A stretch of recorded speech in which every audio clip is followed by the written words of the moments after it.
Adrenal insufficiency সম্পর্কে দেখেন page number 671 আমরা খুব সুন্দর করে আলোচনা ডেভিডসন থেকে নিয়েছি। 671 নম্বর পেজ থেকে অ্যাড্রেনাল ইনসাফিসিয়েন্সির কজ একটা মাত্র স্টার্ট দিবেন, জাস্ট একবার রিডিং দিলেই হবে। অ্যাড্রেনাল গ্ল্যান্ডের ইনসাফিসিয়েন্সি মানে হোল অ্যাড্রেনাল গ্ল্যান্ড তার সাফিসিয়েন্ট সাপোর্ট দিতে পারছে না। সেকেন্ডারি এসিটিএস যদি কমে যায়, এসিটিএস কমে গেলে একটা কজ, এসিটিএস কমে গেলে কি গ্লুকোকর্টিকয়েড থেরাপি যদি সাপ্রেস হয়, withdrawal of suppressive glucocorticoid therapy, কেউ গ্লুকোকর্টিকয়েড খাচ্ছে সেটা যদি হঠাৎ করে উইথড্র করে তাহলে অ্যাড্রেনাল ইনসাফিসিয়েন্সি ডেভেলপ করতে পারে। কারণ বডির hypothalamo pituitary adrenal axis HPA axis, hypothalamo pituitary adrenal axis HPA hypothalamo pituitary adrenal এক্সিসটা সাপ্রেস হতে পারে যদি এক্সোজেনাস স্টেরয়েডটা যদি হঠাৎ করে কেউ বন্ধ করে দেয়। এই জন্য ট্যাপারিং করতে হয়, আস্তে আস্তে বডিকে বুঝিয়ে শুনিয়ে ট্যাপারিং করে আসতে হয়। তারপরে দেখেন হাইপোথ্যালামিক অর পিটুইটারি ডিজিজ যদি থাকে তাহলে অ্যাড্রেনাল ইনসাফিসিয়েন্সি হতে পারে। আর প্রাইমারি যদি এসিটিএস বেড়ে যায়, এসিটিএস বেড়ে গেল, এডিসন ডিজিজ, অটোইমিউন, তারপরে রেয়ার কজ, এই কজগুলো একটা মাত্র স্টার্ট দিবেন আপনি এবং একবার রিডিং দিবেন ভালো করে, আপনার কনসেপশনটা ক্লিয়ার হয়ে যাবে। এখন আসি আমরা clinical feature of adrenal insufficiency. Adrenal insufficiency clinical feature, এটা এত বেশি ইম্পর্টেন্ট, এর ইম্পর্টেন্স বলে শেষ করা যাবে না, এটা infinity star. Clinical feature of adrenal insufficiency দেখেন আমরা 672 নম্বর পেজ থেকে তথ্যটা নিয়েছি, আপনি ডেভিডসনের 672 নম্বর পেজে এই বক্সটা আপনি পাবেন। Clinical feature of adrenal insufficiency, এই অ্যাড্রেনাল ইনসাফিসিয়েন্সি ক্লিনিক্যাল ফিচারগুলোর মধ্যে গ্লুকোকর্টিকয়েডের কারণে কিছু সমস্যা হবে, মিনারেলোকর্টিকয়েডের কারণে কিছু সমস্যা হবে এবং এসিটিএস এক্সেস হয়ে গেলে কিছু সমস্যা হবে। দেখেন এই সবগুলো ফিচার যখন একসাথে তৈরি হবে তখন এর নাম হচ্ছে, সবগুলো ফিচার যখন একসাথে হবে তখন তার নাম হচ্ছে এডিসনিয়ান ক্রাইসিস বা এডিসন ডিজিজ।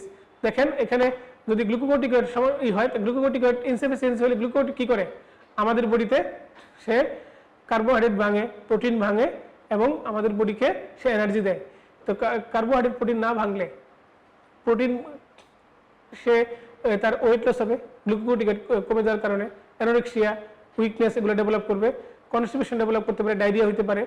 মিনারেলোকর্টিকয়েড ডিফিসিয়েন্সি হলে মিনারেলোকর্টিকয়েড কি করে বডিতে সোডিয়াম, ক্লোরিন এবং ওয়াটারকে ধরে রাখে, ফলে সোডিয়াম, ক্লোরিন, ওয়াটার থাকবে না, হাইপোনেট্রিমিয়া হবে, হাইপোক্লোরিমিয়া হবে, পানি কমে গিয়ে বডিতে হাইপোটেনশন হবে, পেশেন্ট শকে যাবে, পটাশিয়াম বেড়ে যাবে, মেটাবলিক অ্যাসিডোসিস হবে। তারপর এসিটিএস যদি বেড়ে যায় সে মেলানোসাইটকে স্টিমুলেশন দেয় সান এক্সপোজড এরিয়াতে এবং চেহারাটা কালো হয়ে যায়, তখন তার নাম হয় নেলসন সিনড্রোম। এসিটিএস যেহেতু বডিতে গ্লুকোকর্টিকয়েড নাই, মিনারেলোকর্টিকয়েড নাই, গ্লুকোকর্টিকয়েড, মিনারেলোকর্টিকয়েডের উপস্থিতি নিশ্চিত করা কার কাজ? উপস্থিতি নিশ্চিত করা হচ্ছে এসিটিএস এর কাজ। যেহেতু এরা দুজন নাই বডিতে, সুতরাং এদেরকে বাড়ানোর জন্য মিনারেলোকর্টিকয়েড অ্যাক্টিভ হয়ে যাবে, ফলে সে বাড়তি মিনারেলোকর্টিকয়েড গিয়ে প্রেসার দিবে এর উপর, এই অ্যাড্রেনাল গ্ল্যান্ডের উপর আর মেলানোসাইটের উপর, ফলে মেলানোসাইট বেড়ে গিয়েছে আর এটা কালো হয়ে যাবে, কে বলে নেলসন সিনড্রোম। অ্যাড্রেনাল অ্যান্ড্রোজেন ইনসাফিসিয়েন্সির কারণে বডি হেয়ার কমে যাবে, লিবিডো লস হবে, স্পেশালি ইন ফিমেলস। এখন আসি আমরা পরবর্তী কথা, অ্যাড্রেনাল ক্রাইসিসের ম্যানেজমেন্ট। এফসিপিএস পার্ট 1 সিঙ্গেল বেস্টে এই প্রশ্ন এসছে। অ্যাড্রেনাল ক্রাইসিস একটা পেশেন্ট যদি আসে তাহলে ফার্স্ট লাইন ট্রিটমেন্ট কি দিব? ফার্স্ট পেশেন্টকে দৌড়ায় গিয়ে কি ট্রিটমেন্ট আগে দিব? ফার্স্ট লাইন ট্রিটমেন্ট হচ্ছে volume replacement. First line treatment কি?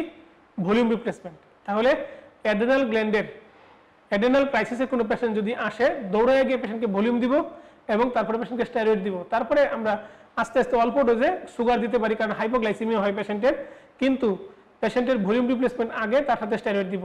প্রথমে আমরা পেশেন্টকে গ্লুকোজ দিব না বা অন্য বড় লেভেলের গ্লুকোজ দিব না, বেশি হাই ডোজ গ্লুকোজ দিলে পেশেন্টের ফিভার ডেভেলপ করতে পারে, একে বলে গ্লুকোজ ফিভার। তাহলে দেখেন কারেক্ট ভলিউম ডিপ্লেশন, প্রথমে পেশেন্টকে আমরা ভলিউম রিপ্লেসমেন্ট করব, তারপরে গ্লুকোকর্টিকয়েড, দেখেন হেডলাইনটা ভালো করে খেয়াল করেন, তারপরে অন্যান্য মেটাবলিক ডিসঅর্ডারগুলো আমরা কারেক্ট করব এবং ট্রিটমেন্ট, আইডেন্টিফাই দ্য কজ এবং ট্রিট দ্য কজ। দেখতে বুঝতে পারছেন সবাই? খুবই ইম্পর্টেন্ট একটা box, infinity star. FCPS part 1 পরীক্ষায় সিঙ্গেল বেস্ট অপশনে এসেছিল, যদি কোনো পেশেন্টের অ্যাড্রেনাল ক্রাইসিস ডেভেলপ করে ফার্স্ট ট্রিটমেন্ট হচ্ছে তার ভলিউম রিপ্লেসমেন্ট করতে হবে, তার ভলিউম ডিপ্লেশনটা কারেক্ট করতে হবে। কারণ অ্যাড্রেনাল ক্রাইসিস মানে হচ্ছে তার অ্যালডোস্টেরন কমে গেছে, বডি থেকে পানি কমে গেছে, শকে গেছে পেশেন্ট, শক লিবারেট করার জন্য তার জীবন বাঁচানোর জন্য প্রথমে ভলিউম ডিপ্লেশন করব, তারপরে স্টেরয়েড দিব। Thank you very much for your patience hearing. আমরা যাব পরবর্তীতে অ্যালডোস্টেরন যদি বডিতে বেড়ে যায় তার নাম হচ্ছে হাইপার অ্যালডোস্টেরনিজম।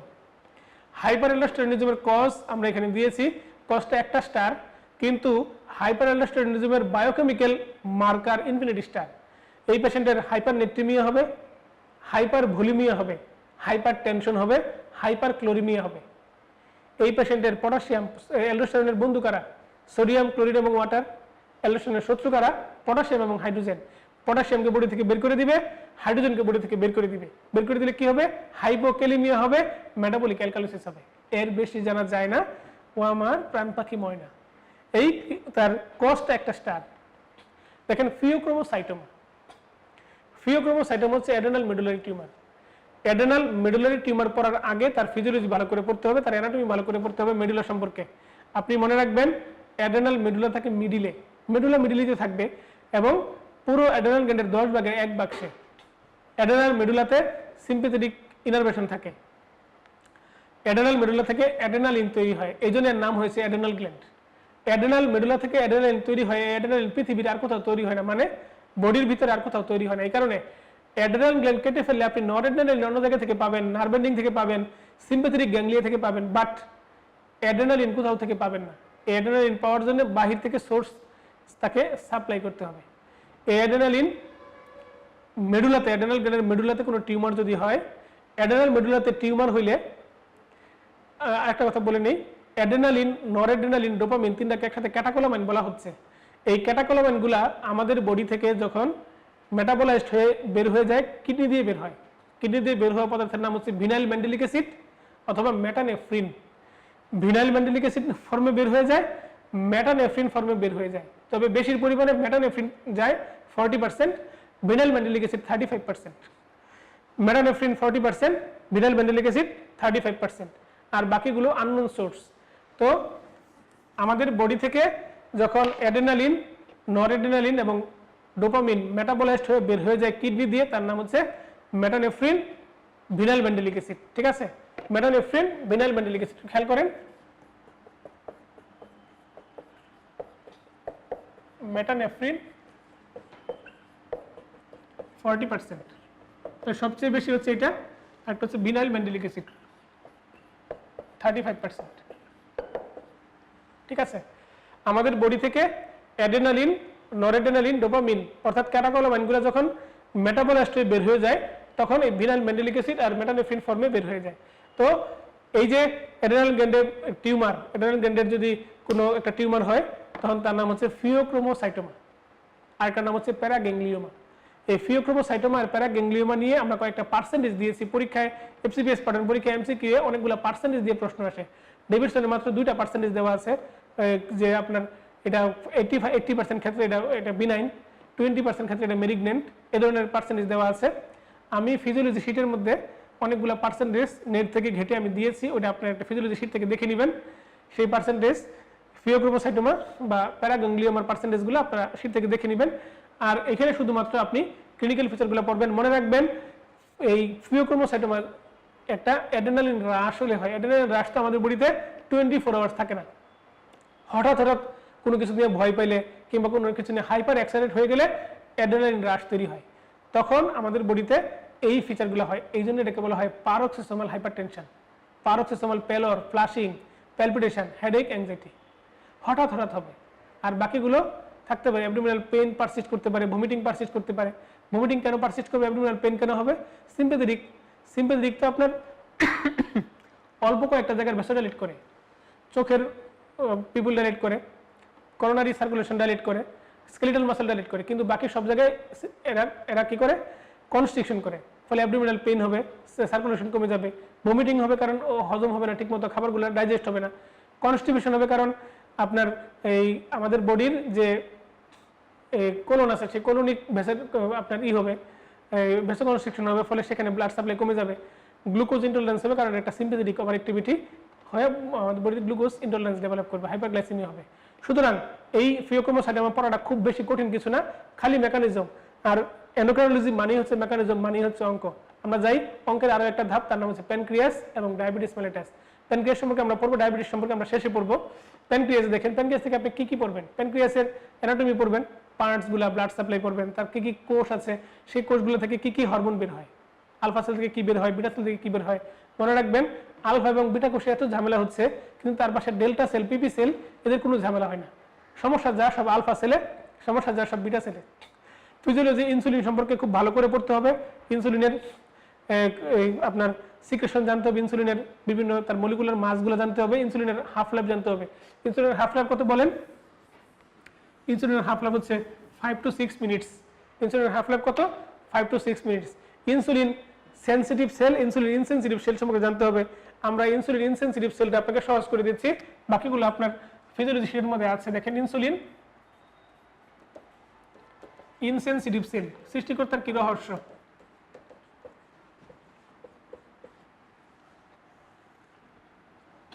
আমরা প্রথমে চিন্তা করব ব্রেন, উপর থেকে নিচের দিকে নামবো।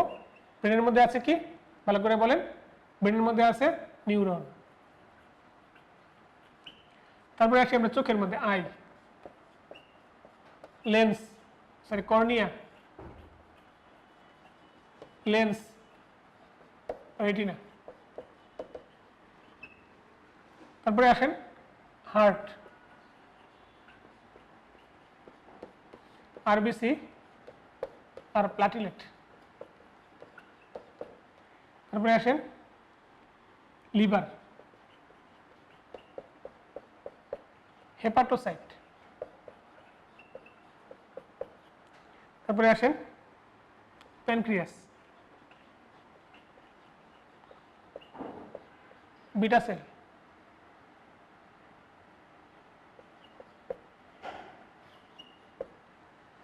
তারপরে আসেন ইন্টেস্টাইন, এন্টারোসাইট,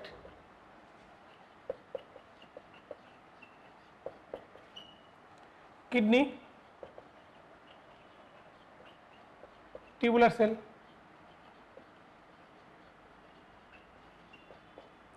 তারপরে ফিমেলের ক্ষেত্রে ইউটেরাস, প্লাসেন্টা। এই হচ্ছে ইনসুলিন ইনসেনসিটিভ সেল। এই সেলগুলোতে ইনসুলিন ঢোকার জন্য, এই সেলগুলোতে গ্লুকোজ ঢোকার জন্য কোনো ইনসুলিন লাগে না। এই জন্য ইনসুলিন না থাকা সত্ত্বেও বা ইনসুলিন রেজিস্ট্যান্স হওয়া সত্ত্বেও আমাদের বডি যুগের পর যুগ, দিনের পর দিন টিকে থাকে। টিকতে থাকতে থাকতে থাকতে থাকে এক সময় আমাদের বডি ফেল হয়ে যায়, তখন পেশেন্ট মারা যেতে পারে।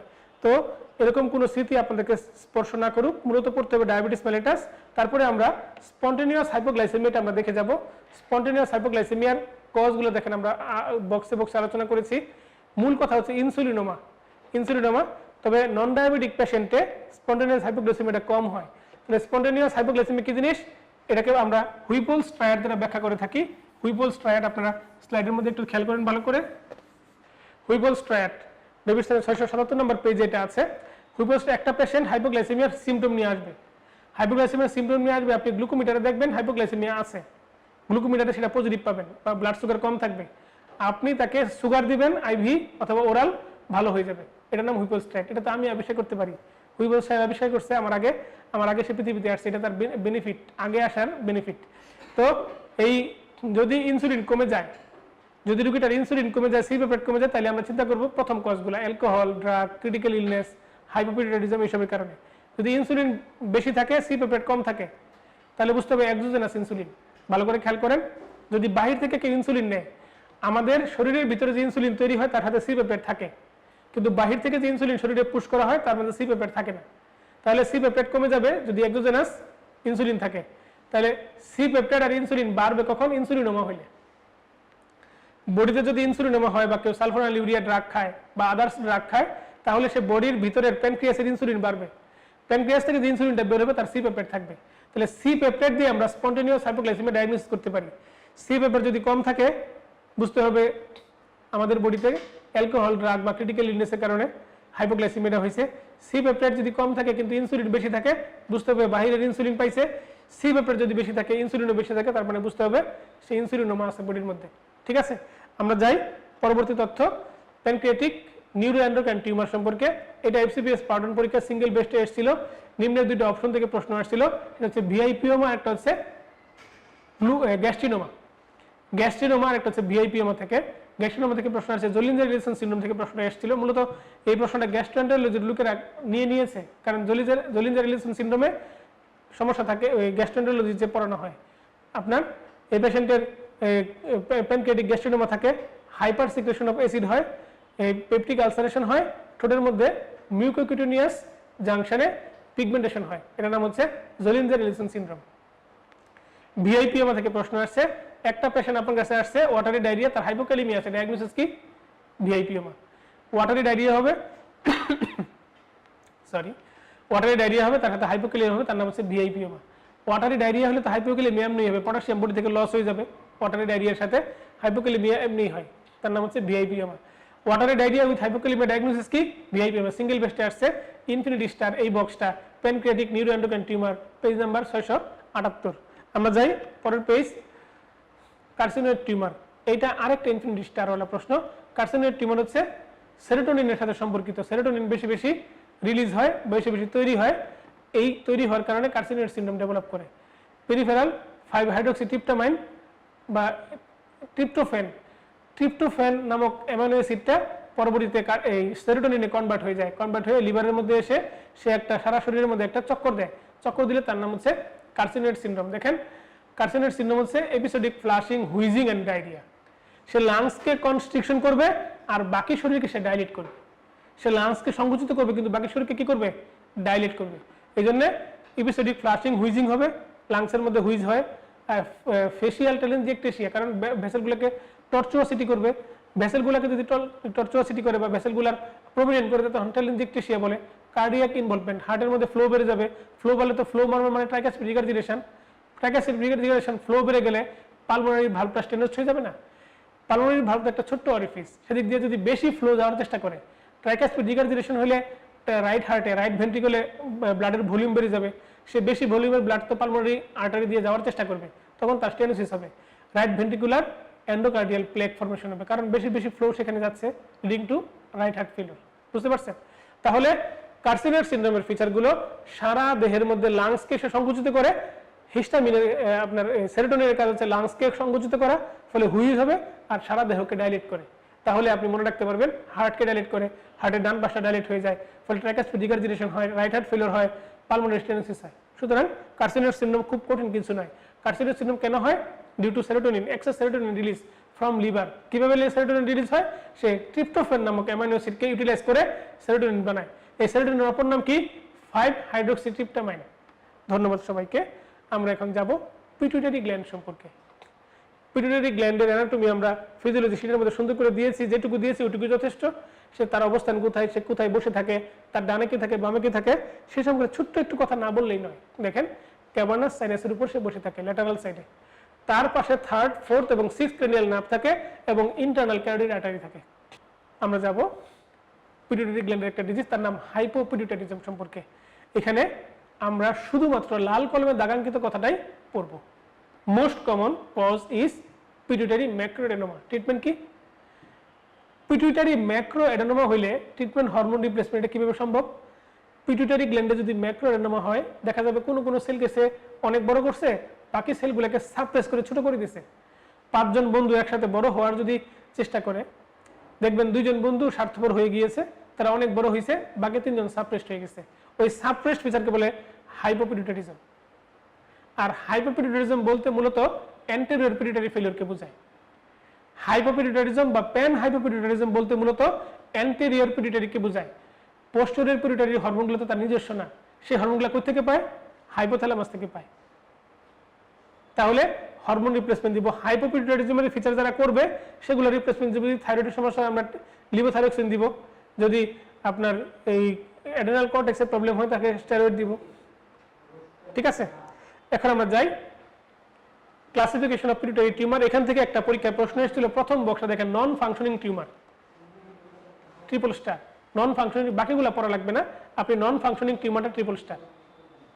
খুব ভালো করে দেখেন, 3টা নন ফাংশনিং টিউমার আছে, পিটুইটারি অ্যাডেনোমা, ক্রেনিওফ্যারিঞ্জিওমা, একটা হচ্ছে মেটাস্টেটিক টিউমার। পিটুইটারি অ্যাডেনোমা, ক্রেনিওফ্যারিঞ্জিওমা, একটা হচ্ছে মেটাস্টেটিক টিউমার। তারপরে আমরা যাই, এইটাই পড়তে হবে এই বক্স থেকে। এরপরে আমরা যাবো পিটুইটারি টিউমার সম্পর্কে জানতে। এগুলা ইন্ট্রাসেলার টিউমার, ইন্ট্রাসেলার বা সেলার টার্সিকা থেকে তৈরি হয়। পিটুইটারি ম্যাক্রোএডেনোমা, এটা হচ্ছে মোস্ট কমন। মোস্ট কমন হচ্ছে পিটুইটারি ম্যাক্রোএডেনোমা এবং এটা নন ফাংশনিং টিউমার, আমরা একটু আগে জেনে এসেছি। এবং সুপ্রাসেলার একটা টিউমার আছে, তার নাম হচ্ছে ক্রেনিওফ্যারিঞ্জিওমা। সেলাটার্সিকার উপরে, বেশিরভাগই থাকে সেলাটার্সিকার মধ্যে, কেউ কেউ থাকে সেলাটার্সিকার উপরে, তার নাম সুপ্রাসেলার ক্রেনিওফ্যারিঞ্জিওমা। ক্রেনিওফ্যারিঞ্জিওমা হলে সুপ্রাসেলা বা সেলার উপরে, সেলাটার্সিকার উপরে যদি টিউমারটা হয়, সে তার উপরে অপটিক কায়াজমা আছে না, পিটুইটারি গ্ল্যান্ডের জাস্ট উপরে তো অপটিক কায়াজমা, অপটিক কায়াজমাকে চাপ দিবে, অপটিক কায়াজমাকে চাপ দিলে সে প্রেসার ইফেক্ট করবে। The most common cause of parasellar mass is meningioma. তো অপটিক কায়াজমাকে চাপ দিলে সে রোগীটাকে বাইটেম্পোরাল হেমিওপিয়া হবে না?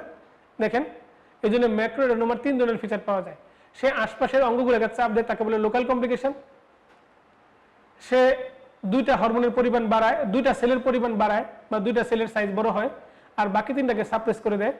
এই জন্য হরমোন এক্সেস এবং হরমোন ডেফিসিয়েন্সির ফিচার পাওয়া যায়।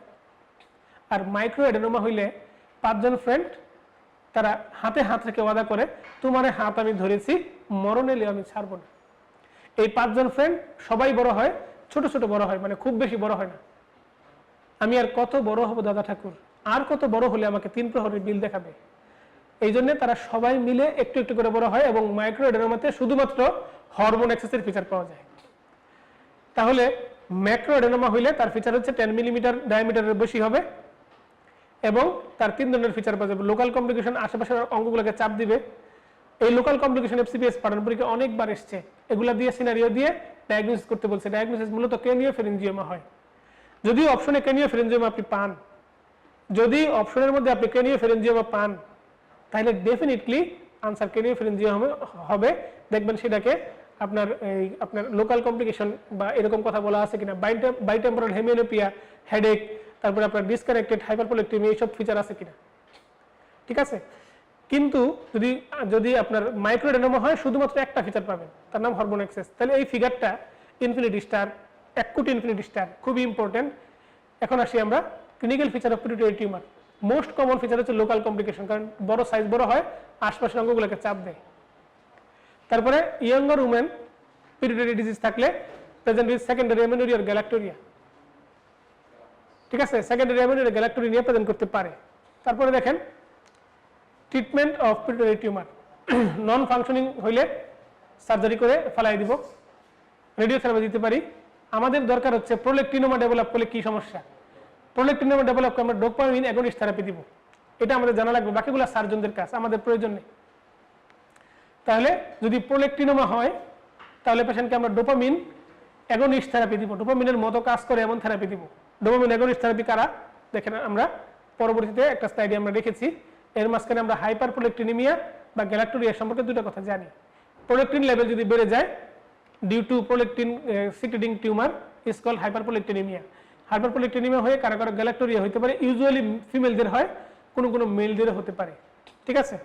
এই পেশেন্টের হাইপারপ্রোলেকটিনিমিয়ার কজ ইনফিনিটি স্টার, হাইপারপ্রোলেকটিনিমিয়ার কজ ইনফিনিটি স্টার, বিশেষ করে ফিজিওলজিক্যাল কজ এবং ড্রাগ ইনডিউসড কজ, এই দুইটা। ফিজিওলজিক্যাল কজটা একটু দেখেন, স্ট্রেসফুল কন্ডিশন হইলে হাইপারপ্রোলেকটিনিমিয়া হবে। তারপরে দেখেন প্রেগন্যান্সি, ল্যাকটেশন, নিপুলকে স্টিমুলেশন দিলে হাইপারপ্রোলেকটিনিমিয়া হবে। স্লিপ, কয়টাস, এক্সারসাইজ এবং বেবি যদি ক্রাই করে প্রোলেকটিন লেভেলটা বেড়ে যাবে। এরপরে আসেন ড্রাগ ইনডিউসড ডোপামিন অ্যান্টাগনিস্ট।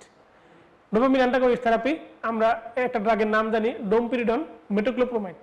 এই ডোমপিরিডন ড্রাগ খেয়ে গ্যালাক্টোরিয়া নিয়ে আমি যে চিকিৎসা মহাবিদ্যালয়ে পড়াশোনা করেছি, সেখানে একটা রোগী ভর্তি হয়েছিল, আমাদের সার্জারি ডিপার্টমেন্টাল হেড স্যার আমাদেরকে সেই রোগীটা দেখিয়েছিলেন, আমার এখনো চোখে জল জল করে ভাসে। ডোমপিরিডন খেয়ে গ্যালাক্টোরিয়া নিয়ে প্রেজেন্ট করছে এবং এলাকায় কত বিশৃঙ্খল পরিস্থিতি, তাকে এলাকায় ফিরিয়ে দেওয়ার জন্য, কাউন্সিলিং করার জন্য তার এলাকার জনপ্রতিনিধি, এলাকার মসজিদের ইমাম, মুরব্বী, এলাকার কিছু মাকারুর মা, মানে মাকারুর মা যারা সমাজে বিশৃঙ্খলা সৃষ্টি করে, অমুক জায়গায় গেছিলাম দেখে এসেছি এইটা ওইটা সেটা, এই মাকারুর মাদেরকে কাউন্সিলিং করতে হয় এলাকায় যাতে বিশৃঙ্খল পরিস্থিতি সৃষ্টি না হয়, কারণ এগুলো অনেক মানে খারাপ স্মৃতি হিসেবে থাকে মানুষের মনে, নাইটমেয়ার হিসেবে থাকে। তো আমরা এই হাইপারপ্রোলেকটিনিমিয়ার cause infinity star, physiological cause এবং ড্রাগ ইনডিউসড কজ দুটো একদম ছোটস্থ করে ফেলবো। ফিজিওলজিক্যাল কজগুলো আপনি একবার দেখলেই পড়ে ফেলবেন, আর ড্রাগ ইনডিউসড কজগুলো অ্যান্টিসাইকোটিক ড্রাগ, তারপরে আপনার মেটোক্লোপ্রোমাইড, অ্যান্টিমিটিক ড্রাগগুলো খুব কমন। তো আমরা যাই ডোপামিন অ্যাগনিস্ট থেরাপি, আমরা বলেছিলাম ডোপামিন অ্যাগনিস্ট থেরাপি 3টা জিনিস, ব্রোমোক্রিপ্টিন, ক্যাবারগোলিন আর কুইনাগোলাইট। বলেন ব্রোমোক্রিপ্টিন, ক্যাবারগোলিন আর একটা হলো কুইনাগোলাইট। আরেকবার বলেন। ব্রোমোক্রিপ্টিন নামটা আপনি পড়ে এসেছেন, এই যে সমস্ত মায়েদের ইন্ট্রাউটেরাইন ডেথ হইতো, ফিটাল ডেথ হইতো, ইন্ট্রাউটেরাইন ফিটাল ডেথ হইতো, তাদেরকে আপনারা ব্রোমোক্রিপ্টিন বা ক্রিপ্টিন 2.5 মিলিগ্রাম 101 7 দিন চলবে দিতেন। সেই ব্রোমোক্রিপ্টিন, এই ব্রোমোক্রিপ্টিন, কেবারগোলিন আর একটা হচ্ছে কুইনাগোলাইট। এই ড্রাগগুলো পার্কিনসনিজমে ইউজ করা হয়। ডোপামিন, এটা তো ডোপা অ্যাগনিস্ট থেরাপি, পার্কিনসনিজমের পেশেন্টের ডোপামিন কমে যায়, তাই ডোপা অ্যাগনিস্ট থেরাপি দিলেই তো যথেষ্ট।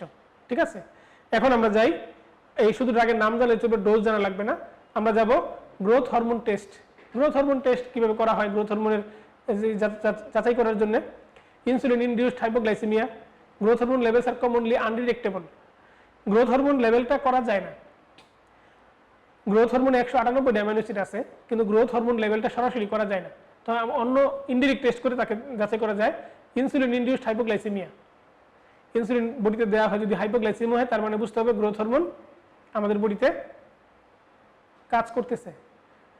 আর্জিনিন, এটা গ্রোথ হরমোন রিলিজিং হরমোনের সাথে কম্বাইন থাকে। গ্লুকাগন, ক্লোনিডিন চিলড্রেনদের করা হয়। ঠিক আছে, এখন আমরা আসি অ্যাক্রোমেগালি। দেখেন এটা একটা রোগীর অ্যাক্রোমেগালি, একটা পেশেন্টের চেহারাটা দেখেন, তার মাথার মধ্যে দেখেন হেডেক, স্কাল গ্রোথ অ্যাবনর্মালিটিস, ঠোঁটের মধ্যে দেখেন একটু এনলাস টাং, লিপ, প্রগনেথিজম আছে। তারপরে তার কার্ডিওমায়োপ্যাথি, হার্টটা বড় হয়ে গেছে, তার হার্ট বড় হওয়ার কারণে কার্ডিয়াক আউটপুট বেড়ে গেছে, ব্লাড প্রেশার বেড়ে গেছে।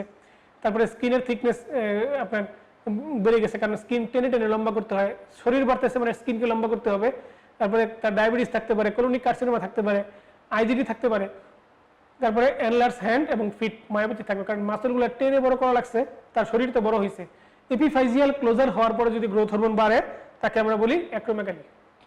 এপিফাইজিয়াল ক্লোজার হওয়ার কারণে যদি বাড়ে তাকে বলা হয় অ্যাক্রোমেগালি। এটা কজ কি? পিটুইটারি ম্যাক্রোডেনোমা। শুধুমাত্র বোল্ড লাইনগুলো পড়বেন আর লাল লাইনটা পড়বেন, আর কিছু পড়া লাগবে না। এটা পিউবার্টির আগে যদি কারো গ্রোথ হরমোন বাড়ে তাকে বলি আমরা জাইগান্টিজম, পিউবার্টির পরে যদি বাড়ে তাকে আমরা বলি অ্যাক্রোমেগালি। আর অ্যাক্রোমেগালির মোস্ট কমন ফিচার হচ্ছে হেডেক এবং সুয়েটিং। তাহলে ট্রিটমেন্ট কি দিব? অ্যাক্রোমেগালি কনফার্ম করা হয় কি দ্বারা? ক্লিনিক্যাল ফিচার, এই যে গ্রোথ হরমোন আর IGF-1 বেশি থাকে। ট্রিটমেন্ট কি দিব?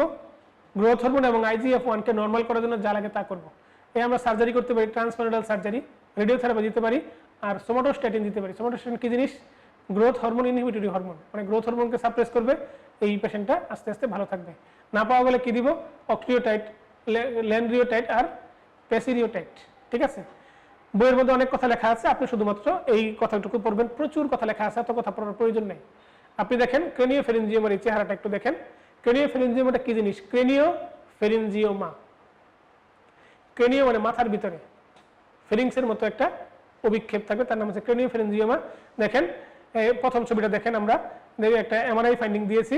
Development of tumour characteristical presence in younger patient, it is often cystic and calcified. Cystic অথবা ক্যালসিফাইড দেখেন, মনে হচ্ছে একটা ফ্লুইড ফিল্ড এরিয়া। আর পরেরটা হচ্ছে অপারেশন করার সময় দেখতে কেমন দেখাচ্ছে। তো ক্রেনিওফ্যারিঞ্জিওমা বিনান একটা টিউমার বা নন ফাংশনিং টিউমার, কিন্তু এটাকে এক্সিস করে নিয়ে আসতে গেলে এটা সাইজটা বড় হতে থাকে, বড় হতে হতে অপটিক অ্যাজমাকে প্রেশার দেয়, আশপাশের অঙ্গগুলোকে প্রেশার দেয়, হেডেক সৃষ্টি করে। বড় হতে হতে ওটাকে বের করে আনার জন্য সিস্টকে গলায় যদি আনতে চান, অন্য অর্গানগুলোকে পাশাপাশি অর্গানগুলোকে এসে করে, মানে আপনার হ্যাম্পার করে, ঝামেলা করে। তাহলে এই ক্রেনিওফ্যারিঞ্জিওমা একটা benign tumour, cystic solid component থাকতে পারে ইয়ঙ্গারদের। এটা নন ফাংশনিং পিটুইটারি একটা এডেনোমা, ইয়ং পেশেন্টরা এতে সাফার্ড হয় বেশি। ক্রেনিওফ্যারিঞ্জিওমা পেশেন্টের হাইপোপিটুইটারিজমের ফিচার থাকতে পারে, কারণ সে আশপাশের অঙ্গগুলোকে প্রেশার দিবে, কিছু সেলকে সে সাপ্রেস করে রাখবে। ডায়াবেটিস ইনসিপিটাস করতে পারে, ক্রেনিয়াল ডায়াবেটিস ইনসিপিটাস করতে পারে। এই পেশেন্টদের হাইপারফেজিয়া থাকবে, ওবেসিটি থাকবে, ট্রান্সপেরোডাল রুটে সার্জারি করে তাকে বের করে আনা যায়। এই শুধুমাত্র বোল্ড লাইনগুলো পড়বেন, আর বাকি কিছু একদম প্রয়োজন নেই। আমরা চলে আসি ডায়াবেটিস ইনসিপিটাস। ডায়াবেটিস ইনসিপিটাস কি জিনিস? এডিএস যদি ঠিকমতো তৈরি না হয়, এডিএস যদি ঠিকমতো কাজ না করতে পারে, আমাদের বডিতে ads antidiabetic hormone according to physiology বই সারাদিনে আমাদের বডিতে 180 লিটার ফ্লুইড আমাদের কিডনি ফিল্ট্রেট করে প্রতিদিন, আর এর মধ্যে 19% করে হচ্ছে এডিএস।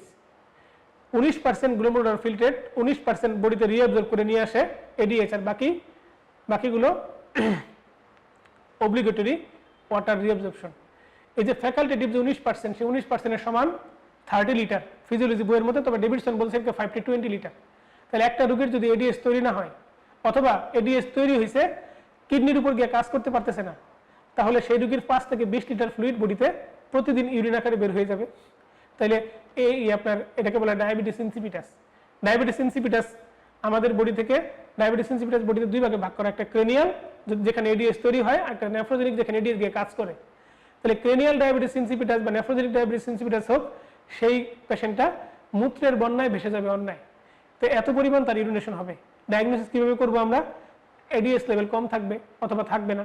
এডিএস লেভেল তো করা সবসময় পসিবল না, এডিএস লেভেল সবসময় করা পসিবল না, বা ভ্যাসোপ্রেসিন লেভেল সবসময় করা পসিবল না। তখন আমরা ওয়াটার ডিপ্রাইভেশন টেস্ট করব। এই আপনার ডায়াবেটিস ইনসিপিটাসের একটা ডিডি হচ্ছে প্রাইমারি পলিডিপসিয়া, মানে প্রচুর পরিমাণে সে পানি খেয়েছে তাই ইউরিন বেশি হয়েছে। তাহলে যদি আমরা ওয়াটার ডিপ্রাইভ করে রাখি, পেশেন্টকে পানি দিব না 24 ঘন্টা, না দেওয়ার ফলেও যদি দেখা যায় যে পেশেন্টের ইউরিন বেড়ে গেছে, তখন আমরা বুঝবো এটা আসলে ডায়াবেটিস ইনসিপিটাস। আর যদি না দেওয়ার পর পানি কমিয়ে দেওয়ার পর ইউরিন কমে যায়, তার মানে বুঝতে হবে প্রাইমারি পলিডিপসিয়া।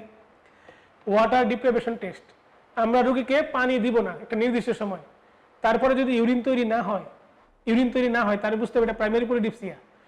পানি না দেওয়ার পরে যদি ইউরিন তৈরি হয়, পানি দিচ্ছে না, ইউরিন ফরমেশনের সোর্স কি? এই ডায়াবেটিস ইনসিপিটাস, এটাকে বলে ওয়াটার ডিপ্রাইভেশন টেস্ট। আরেকটা হচ্ছে হাইপারটোনিক স্যালাইন আমরা দিব। হাইপারটোনিক স্যালাইন দিলে বডিতে ভ্যাসোপ্রেসিন লেভেলটা কি হবে? বডি টনিসিটি বাড়বে না? বডি টনিসিটি বাড়লে ভ্যাসোপ্রেসিন কি পানিকে ধরে রাখবে, কিডনির উপর কাজ করবে। তাহলে হাইপারটোনিক স্যালাইন দিলে ভ্যাসোপ্রেসিন লেভেলটা বেড়ে যাবে। এখানে আমরা একটু ভুল হয়েছে, vasopressin level increased. Hypertonic saline দিলে যদি ভ্যাসোপ্রেসিন লেভেল ইনক্রিজ করে ইন রেসপন্স টু হাইপারঅসমোলারিটি, কারণ ভ্যাসোপ্রেসিন চায় বডির মধ্যে হাইপারঅসমোলারিটি না হোক, সে পানিকে ধরে রেখে ওই পানির মধ্যে আমাদের বডির কন্টেন্ট বা সলিউটগুলোকে ডাইলিউট করতে চায়, ফলে আমাদের বডিতে অসমোলারিটি মেনটেন হয়। হাইপারটোনিক স্যালাইন দিয়ে আমাদের বডির অসমোলারিটি মেনটেন করার জন্য যদি ভ্যাসোপ্রেসিন রিলিজ হয়ে আসে, তার মানে বুঝতে হবে এই পেশেন্টের ডায়াবেটিস ইনসিপিটাস নাই। এই টেস্টটা মূলত করা হয় নেফ্রোজেনিক আর আপনার নেফ্রোজেনিক ডায়াবেটিস ইনসিপিটাস আর ক্রেনিয়াল ডায়াবেটিস ইনসিপিটাসের পার্থক্য করার জন্য। যদি হাইপারটোনিক স্যালাইন দেওয়ার পর ভ্যাসোপ্রেসিন লেভেলটা বডিতে বেড়ে যায় এবং ভ্যাসোপ্রেসিন লেভেল বেড়ে যাওয়ার পরও পেশেন্টের ইউরিনেশন পরিমাণ বেড়ে যাচ্ছে, তাহলে বডিতে ভ্যাসোপ্রেসিন ঠিক আছে, কিন্তু প্রবলেম হচ্ছে সেই ভ্যাসোপ্রেসিনটা কিডনিতে কাজ করতে পারতেছে না, তাহলে nephrogenic diabetes insipidus.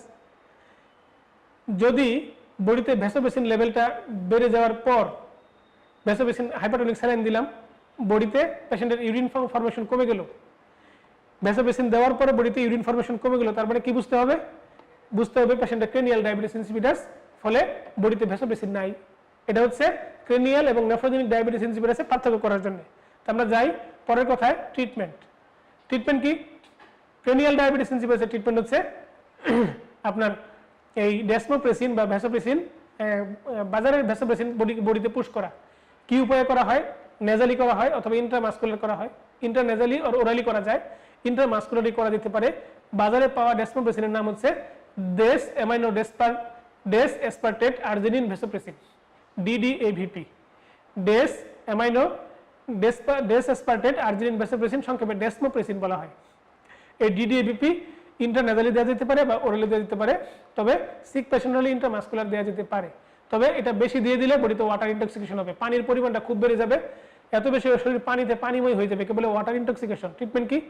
Fluid restriction করা এবং পেশেন্টকে ডায়ালিটিক্স দেওয়া। ডায়ালিটিক্স দিলে ইউরিনটা বডি থেকে বের হয়ে যাবে, পানি হয়ে বের হয়ে যাবে।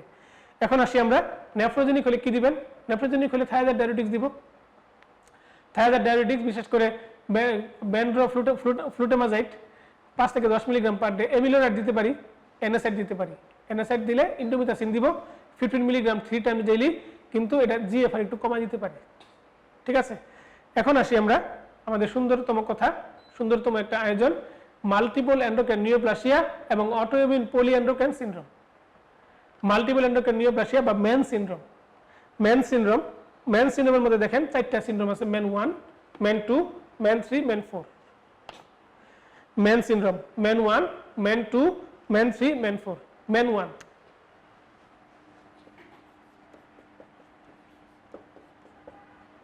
ম্যান 1 মানে মনে রাখবেন 3P। একটা হচ্ছে সবার উপরে পিটুইটারি এডেনোমা, তারপরে প্যারাথাইরয়েড এডেনোমা,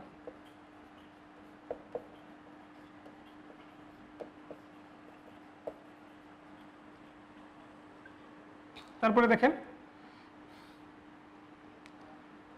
প্যানক্রিয়াটিক অ্যাডেনোমা,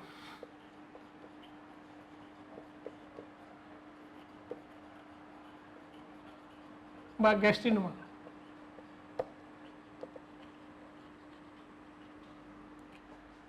মেন 1 শেষ, ঠিক আছে? এটা হচ্ছে মেন 1 সিনড্রোম, মেন 1। বাকিগুলো হচ্ছে এর সাথে কোরিলেটেড ডিজিজ, ওই যে অ্যাডেনাল টিউমার বলছে, ব্রঙ্কিয়াল এন্ডথাইমিক কার্সিনোয়েডস বলছে, ইকিউটেনিয়াস লেশন, লাইপোমা, কোলাজেনোমা, এনজিওফাইব্রোমা, এগুলো হচ্ছে এর সাথে রিলেটেড ডিজিজ, ঠিক আছে? প্যানক্রিয়াটিক নিউরোএন্ডোক্রাইন রাখবে, নন ফাংশনিং, ইনসুলিনোমা, গ্যাস্ট্রিনোমা, এটা প্যানক্রিয়াটিক অ্যাডেনোমার মধ্যে পড়ে যায়। মূলত প্রথম তিনটাই হচ্ছে সব কথা। তাহলে আমরা আসি মেন 2। মেন 2, মেন 2টাকে আগে বলা হতো মেন 2A, মেন 2B আগে বলা হতো, এখন সেটা বলা হচ্ছে না। মেন 2 মানে 2PM, দুইটা পি থাকবে, একটা এম থাকবে, একটা পি প্যারাথাইরয়েড থাকবে আগের মতো, এ থাকবে ফিওক্রোমোসাইটোমা,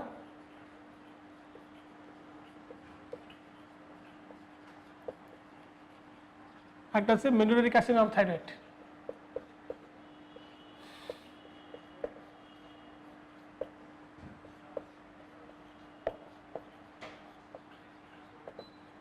মেন 2PM, মেন 2 মানে 2PM, আর main 3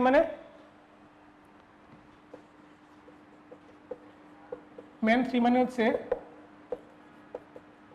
main 2 plus complication. Main 2 এর সবগুলো থাকবে, তার সাথে তার কমপ্লিকেশন থাকলে তাকে বলে মেন 3। বুঝতে পারছেন? মেন 2 এর সাথে তার কমপ্লিকেশন থাকলে তাকে বলে মেন 3। আর মেন 4 মানে কি?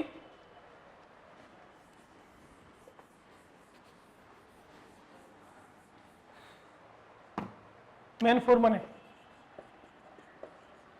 4 মানে হচ্ছে মেন 1 প্লাস মেন 2। মেন 1 এবং 2 এর সমন্বয় হচ্ছে মেন 4। দেখেন পিটুইটারি প্রাইমারি হাইপারপ্যারাথাইরয়েডিজম, পিটুইটারি টিউমার, তারপর অ্যাডেনাল টিউমার, প্যানক্রিয়াটিক অ্যাডেনোমা, সবগুলো যোগফল হচ্ছে মেন 4, ঠিক আছে? তাহলে মেন সিনড্রোম আপনাকে কোনোদিন কষ্ট দিবে? মেন 1 মানে 3P, মেন 2 মানে 2PM, আর মেন 3 মানে মূলত মেন 1 আর মেন 2টা মুখস্থ করলেই শেষ, বাকি সব এমনি চলে আসবে। মেন 1 আর মেন 2 মুখস্থ করলেই শেষ, বাকি সব এমনিতেই আপনার নখদর্পণে চলে আসবে। সুতরাং এটা নিয়ে ভাবনার কিছু নাই। কবিগুরুর ভাষা আপনি বলবেন, সখী ভাবনা কাহারে বলে, সখী যাতনা কাহারে বলে। এখন আসি আমরা অটোইমিউন পলিএন্ডোক্রাইন সিনড্রোম। এখান থেকে এফসিপিএস পাঠানোর পরীক্ষায় এই যে লাস্ট যেবার পরীক্ষা হয়েছিল সেবার পরীক্ষায় প্রশ্ন এসছে অটোইমিউন পলিএন্ডোক্রাইন সিনড্রোম, APS। দেখেন টাইপ 1, টাইপ 1 এর মধ্যে বলেছে APECED। APECD এর পূর্ণরূপে জানলেই ভিতরে এগুলো মুখস্থ করার প্রয়োজন নাই। APECD পূর্ণরূপে দেখেন সবার নিচে লেখা আছে autoimmune polyendocrinopathy, candidiasis, ectodermal dystrophy, APECD, APECD, autoimmune polyendocrinopathy. Autoimmune polyendocrinopathy কি জিনিস? এটা অনেকটা মেন সিনড্রোমের মধ্যে দেখেন Addison disease, hypoparathyroidism, type 1 diabetes mellitus, primary hypothyroidism. এই বাম পাশটা হচ্ছে আপনার ডিজিজ। পরে উপর পাশে দেখেন CED, এই যে ক্যান্ডিডিয়াসিস, তারপরে এক্টোডার্মাল ডিস্ট্রফি মানে নেল ডিস্ট্রফি হবে আর ডেন্টাল ডিস্ট্রফি হবে। তাহলে বাম পাশাগুলো হচ্ছে primary disease, Addison, hypoparathyroid, type 1 diabetes আর প্রাইমারি হাইপোথাইরয়েডিজম।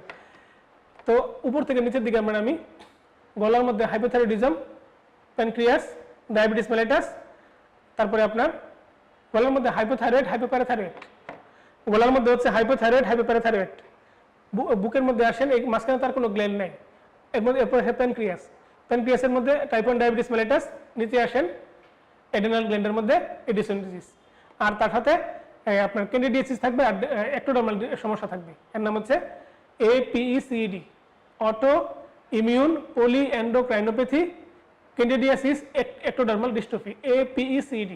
প্রাইমারি রিজনের গলায়, বুক এবং পেটের মাঝখানে, পেটের ভিতরে, মনে থাকবে। এখন আসেন টাইপ 2 বা স্মিথ সিনড্রোম। টাইপ 2 বা স্মিথ সিনড্রোম ওই টাইপ 1 এর মতোই, এর সাথে একদম দেখেন এডিসন ডিজিজ আছে, তারপরে হাইপোপ্যারাথাইরয়েড আছে, গ্রেভ ডিজিজ আছে, হাইপোগোনাডিজম আছে, টাইপ 1 ডায়াবেটিস আছে, vitiligo, coeliac disease, myasthenia Grevy's. আচ্ছা, এই যে টাইপ 2টার মধ্যে টাইপ 1 ঢুকানো আছে, দেখেন এডিসন আছে, টাইপ 1 ডায়াবেটিস আছে, হাইপোথাইরয়েডিজম আছে। তার মানে গলায় যাবেন, গলার মধ্যে আপনি যাবেন, গলার মধ্যে কি হাইপোথাইরয়েডিজম, তারপরে একটু নিচে আসেন ডায়াবেটিস মেলিটাস প্যানক্রিয়াসের মধ্যে, তারপরে এডিসন ডিজিজ আসলো, এডিসন ডিজিজ আর গলার মধ্যে হাইপোথাইরয়েডিজমের সাথে সাথে হাইপারথাইরয়েডিজম থাকবে, গ্রেভ ডিজিজ থাকবে, আর স্টোমাকের মধ্যে পার্নিসিয়াস এনিমিয়া থাকবে। ভালো করে এই ব্যাপারগুলো কয়েকবার রিভিশন দিলে আপনার ক্লিয়ার হয়ে যাবে। এপিসিডি পরীক্ষা আসছিল গতবার, এবার স্মিথ সিনড্রোম আসতে পারে, তবে দুইটাই আপনি খুব ভালো করে জানবেন। ওই বক্সের মধ্যে দেখেন স্টার দেওয়া আছে, সুতরাং আমরা এটাকে ইনফিনিটি স্টার দিতে ইচ্ছুক। আপনি এই অটোইমিউন পলি এন্ডোক্রাইন সিনড্রোমকে ইনফিনিটি স্টার দিবেন, টাইপ 1 টাইপ 2। টাইপ 1 মানে এপিসিডি, এপি মানে autoimmune polyendocrine syndrome with polyendocrinopathy with candidiasis and ectodermal dystrophy, আর টাইপ 2 মানে স্মিথ সিনড্রোম। এখন আমরা যাব আমাদের আলোচনার পরবর্তী অংশ, ডায়াবেটিস মেলিটাস। প্যানক্রিয়াস পড়ার সময় আমরা বলেছিলাম ডায়াবেটিস মেলিটাস থেকে আমাদের সকল গুরুত্ব দিতে হবে। প্যানক্রিয়াস থেকে আমরা শুধুমাত্র স্পন্টেনিয়াস হাইপারগ্লাইসেমিয়া পড়ে ডায়াবেটিসটাকে রেখে দিয়েছিলাম শেষে পড়ার জন্য।